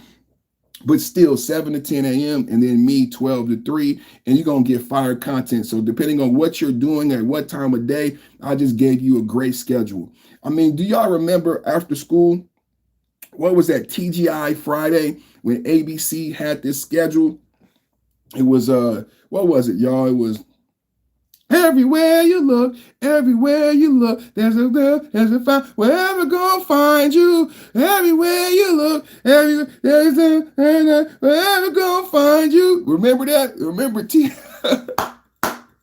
everywhere you look. So it's like that, you know, we got that full court press every morning, Monday through Friday, man. Straight fire content, man. Straight fire content, man. So New York City needs to be under Republicans once again. I agree. Family matters. Yeah, man. It's straight family, man. You know, at the beginning of the show, I was talking about Stockton, California. I was talking about Gavin Newsom no longer running for governor.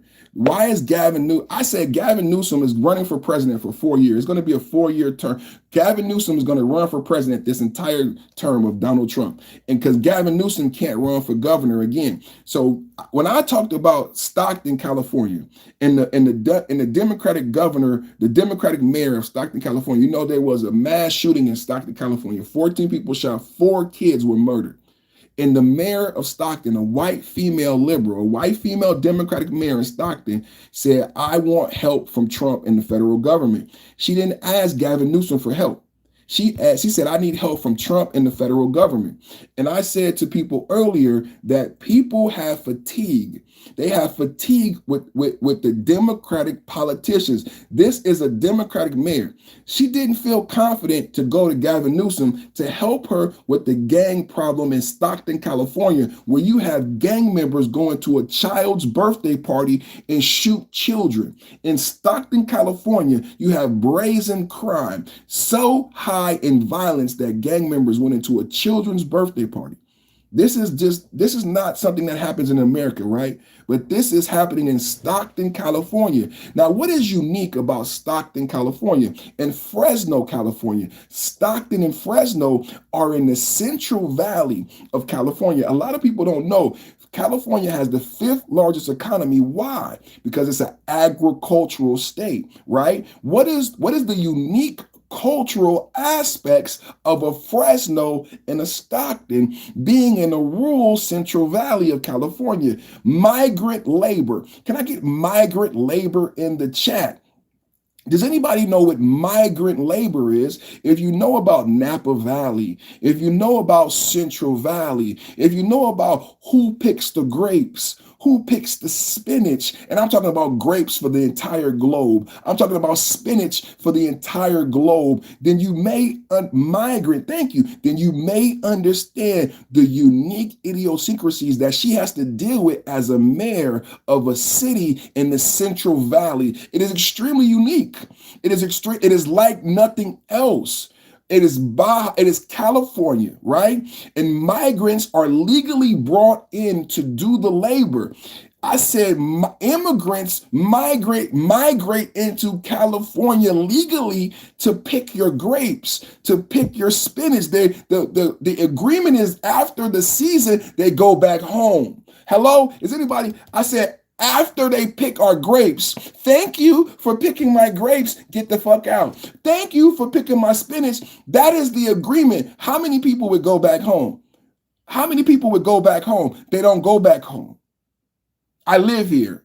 They don't go back home. So Stockton, California, Fresno, California, Central Valley, California has a unique cultural issue that is fueled by the migrant population and immigrant labor of Central Valley. Did anybody know this? Did anybody know this? If you wonder why the crime is so unique in Stockton, you hear about EBK J-Bo, right? The biggest rapper right now, Stockton, California. Why? Because Stockton, California is so prolific with gangs and violence. But what is the undergirding? Because I know my brother Roger is probably heard about all this violence in Stockton, California, and be like, damn, why is it so violent in Stockton? And that's why I'm giving this background. A lot of people don't know. Why is it so violent in Stockton? They don't know that California is an agricultural state, that we grow so much. That's why we're so rich, right? They don't know that. Tell us. They don't know that California is an agricultural state, 5th largest economy in the world. How many times do you hear people say California wants to succeed from the country? California is the 5th largest. California. And you never ask why? How did California get to be so rich? What is California is rich in natural resources. California is rich and abundant in natural resources and farmland. How many of you guys live in a state with migrant labor, where people who are not citizens have an agreement with the state to come and go seasonally? Tell me in the chat if this is the first time you've ever heard about this. Tell me, there's a lot of natives in California. We're not talking about that. Tell me if this is the first time you've ever heard about this, right? Migrant labor, where people from other countries come in an agreement, come into this country to do work seasonally and then go back to their country. How many people knew about this? Well, a lot of people, when you say, how do you guys remember the E. coli breakout? I know about it because I live here. I've actually worked, I pick grapes, I pick spinach. I've done so many jobs. These are my brothers and sisters. We're black and brown in the Bay Area. The Mexicans and the blacks get along in the Bay Area, right? So that's how I know, right? But beyond that, who remembers the E. coli breakout? My first time, it makes a big difference. Roger, see, a lot of people are learning this. The majority of the labor is farm labor. Thank you. How many people, because there are ignorant trolls in the chat, right? There are ignorant trolls in the chat. So some people remember the E. coli breakout. If you are intelligent, if you pay attention, then you would recall the E. coli breakout. So if you're not native to California, I understand, like Roger, he would not know this, right? If you're not native to California and you're not a big vegetable, I was vegan, right? If you're not native to California and you're not a big vegetable person, you may not know this, but a lot of Americans learn these nuances via the E. coli breakout. When Americans got sick from the spinach, and Americans started to ask questions of Democratic leadership in California. Why are we getting sick? Why are we getting E. coli? Well, we're getting E. coli. The country found out that California has migrant laborers, right? And they come here seasonal to pick the spinach, and they live here and go back home. The problem was, does anybody know why there was an E. coli breakout? Does anybody know why there was an E. coli breakout? There was an E. coli breakout because the farmers did not provide adequate bathrooms and lodging for the migrant workers. So listen, they would exactly poop. So the migrant workers would come here seasonally and they didn't have anywhere to sleep or shit. The white farm owners, the wealthy white farm owners would give them their money. They would pick, but they wouldn't give them anywhere to sleep or shit.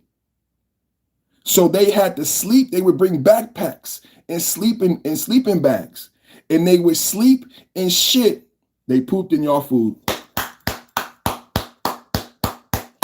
They would bring backpacks and sleeping bags to the fields, and they had to sleep in the fields, and they would sleep and shit in the same fields where they picked your food, and they shit, and they used the leaves to wipe their ass, and that's why the E. coli breakout came. Now, as a result of the E. coli breakout and Americans learning about migrant workers not having adequate housing and bathrooms, California passed a law and made them build housing and bathrooms. This was how many years ago was the E. coli breakout?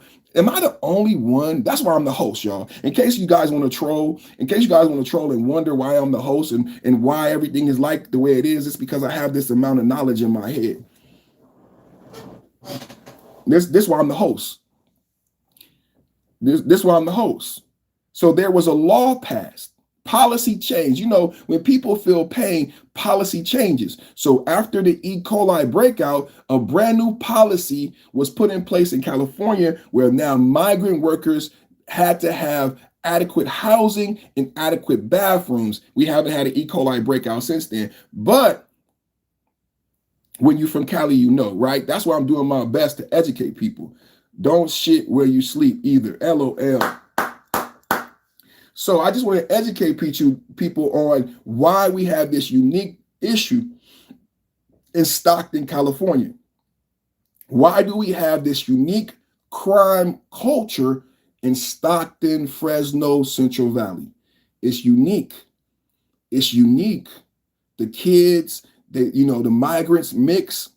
Talk, brother. Thank you. It's a unique makeup of individuals in Stockton. If you never understood the background, you might hear EBK J-Bo. You may hear about the drill scene, the gangs and the murders and the violence in Stockton and wonder, why is it so violent in a small rural town? It's not a big city. It's not a metropolis. Why is it so violent in a small rural democratic town? This is why I'm giving you this background. Now, I wanted to give you this background and explain to you 2026. The American public is exhausted with these details, right? There will be no more Democratic governor in California. You are going to see I predict a bigger push toward the right in 2026. Gavin Newsom can't run again. I predict a bigger push to the right. When you look at MTG quitting, when you look at Fani Willis today, embarrassing. Fani Willis slept with a married man, get paid him millions of dollars. People are tired of these Democrat. They are tired of these black female. I just showed you the Democrat chief of police, a black woman from Washington, D.C. She just quit. She just quit because she lied about the crime numbers. People have fatigue, brothers. They are tired of these Democratic liberals lying and cheating. The black female chief of police in D.C. just quit. You're going to hear about more Democrats quitting. Tell me how they win in 2026 when Democrats keep quitting and keep getting caught doing fraud, corruption. I'm telling you, it's going to be a bigger push toward the right in 2026. Did you hear about in DC right now? The mayor is a black female. She's been mayor for 11 years. I don't think she can win another election. I think that's why the black female police chief just quit. So I believe DC is going to probably get a Republican mayor. California is probably going to get a Republican governor like Arnold Schwarzenegger, the governor. You're going to see a Republican lean in 2026. And not only because the demographic leans more Republican, the Democrats don't have any candidates. The Democratic candidates are quitting. So just ask anyone, okay, if you're going to get the House back, who's going to do it? Because Democrats keep quitting, right? If you're going to win back the House, who's going to do it? We're tired of Democrats in California. We're tired of Democrats in Stockton. They're tired of Democrats in Texas. The Supreme Court solidified 5 new Republican seats in Texas. Texas is moving and leaning more red. I can't make this up, you guys. I cannot lie to you about these things. Texas has 5 new seats, is leaning more red. Everybody's leaning more red. Marjorie Taylor Greene, Jasmine, we all recognize it. Where will the Democrats' victories come from? It's 219 to 213. So to overtake the Republicans either need to lose 10 or 20 seats, or the Democrats need to pick up 10 or more seats. I mean, if you don't like me, if you think I'm an idiot, I know you cannot believe that the Democrats pick up more than 10 seats in 2026. No one is that dumb. I don't believe no one watching me right now is that naive to believe the Democrats pick up 10 seats to take the House. What you've seen with the shutdown, AOC primarying Chuck Schumer, there is no, they want you to think that the Republicans are split, but Jasmine Crockett is running for Senate. AOC is going to primary Chuck Schumer. It looks the other way to me. It looks like the Democrats are the ones who are not together.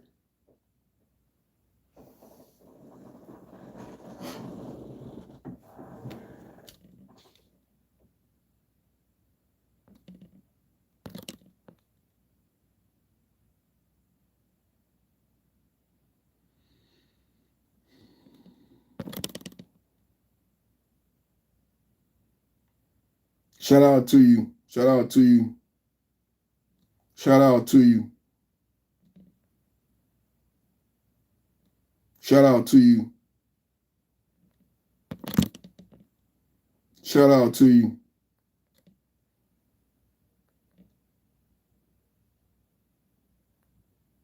People tired of the Democrats, man. People tired of the Democrats, man. All right, I love you guys. Great show. Great date. Y'all have a good day. I'll see y'all tomorrow, same time, same bad channel. Salute.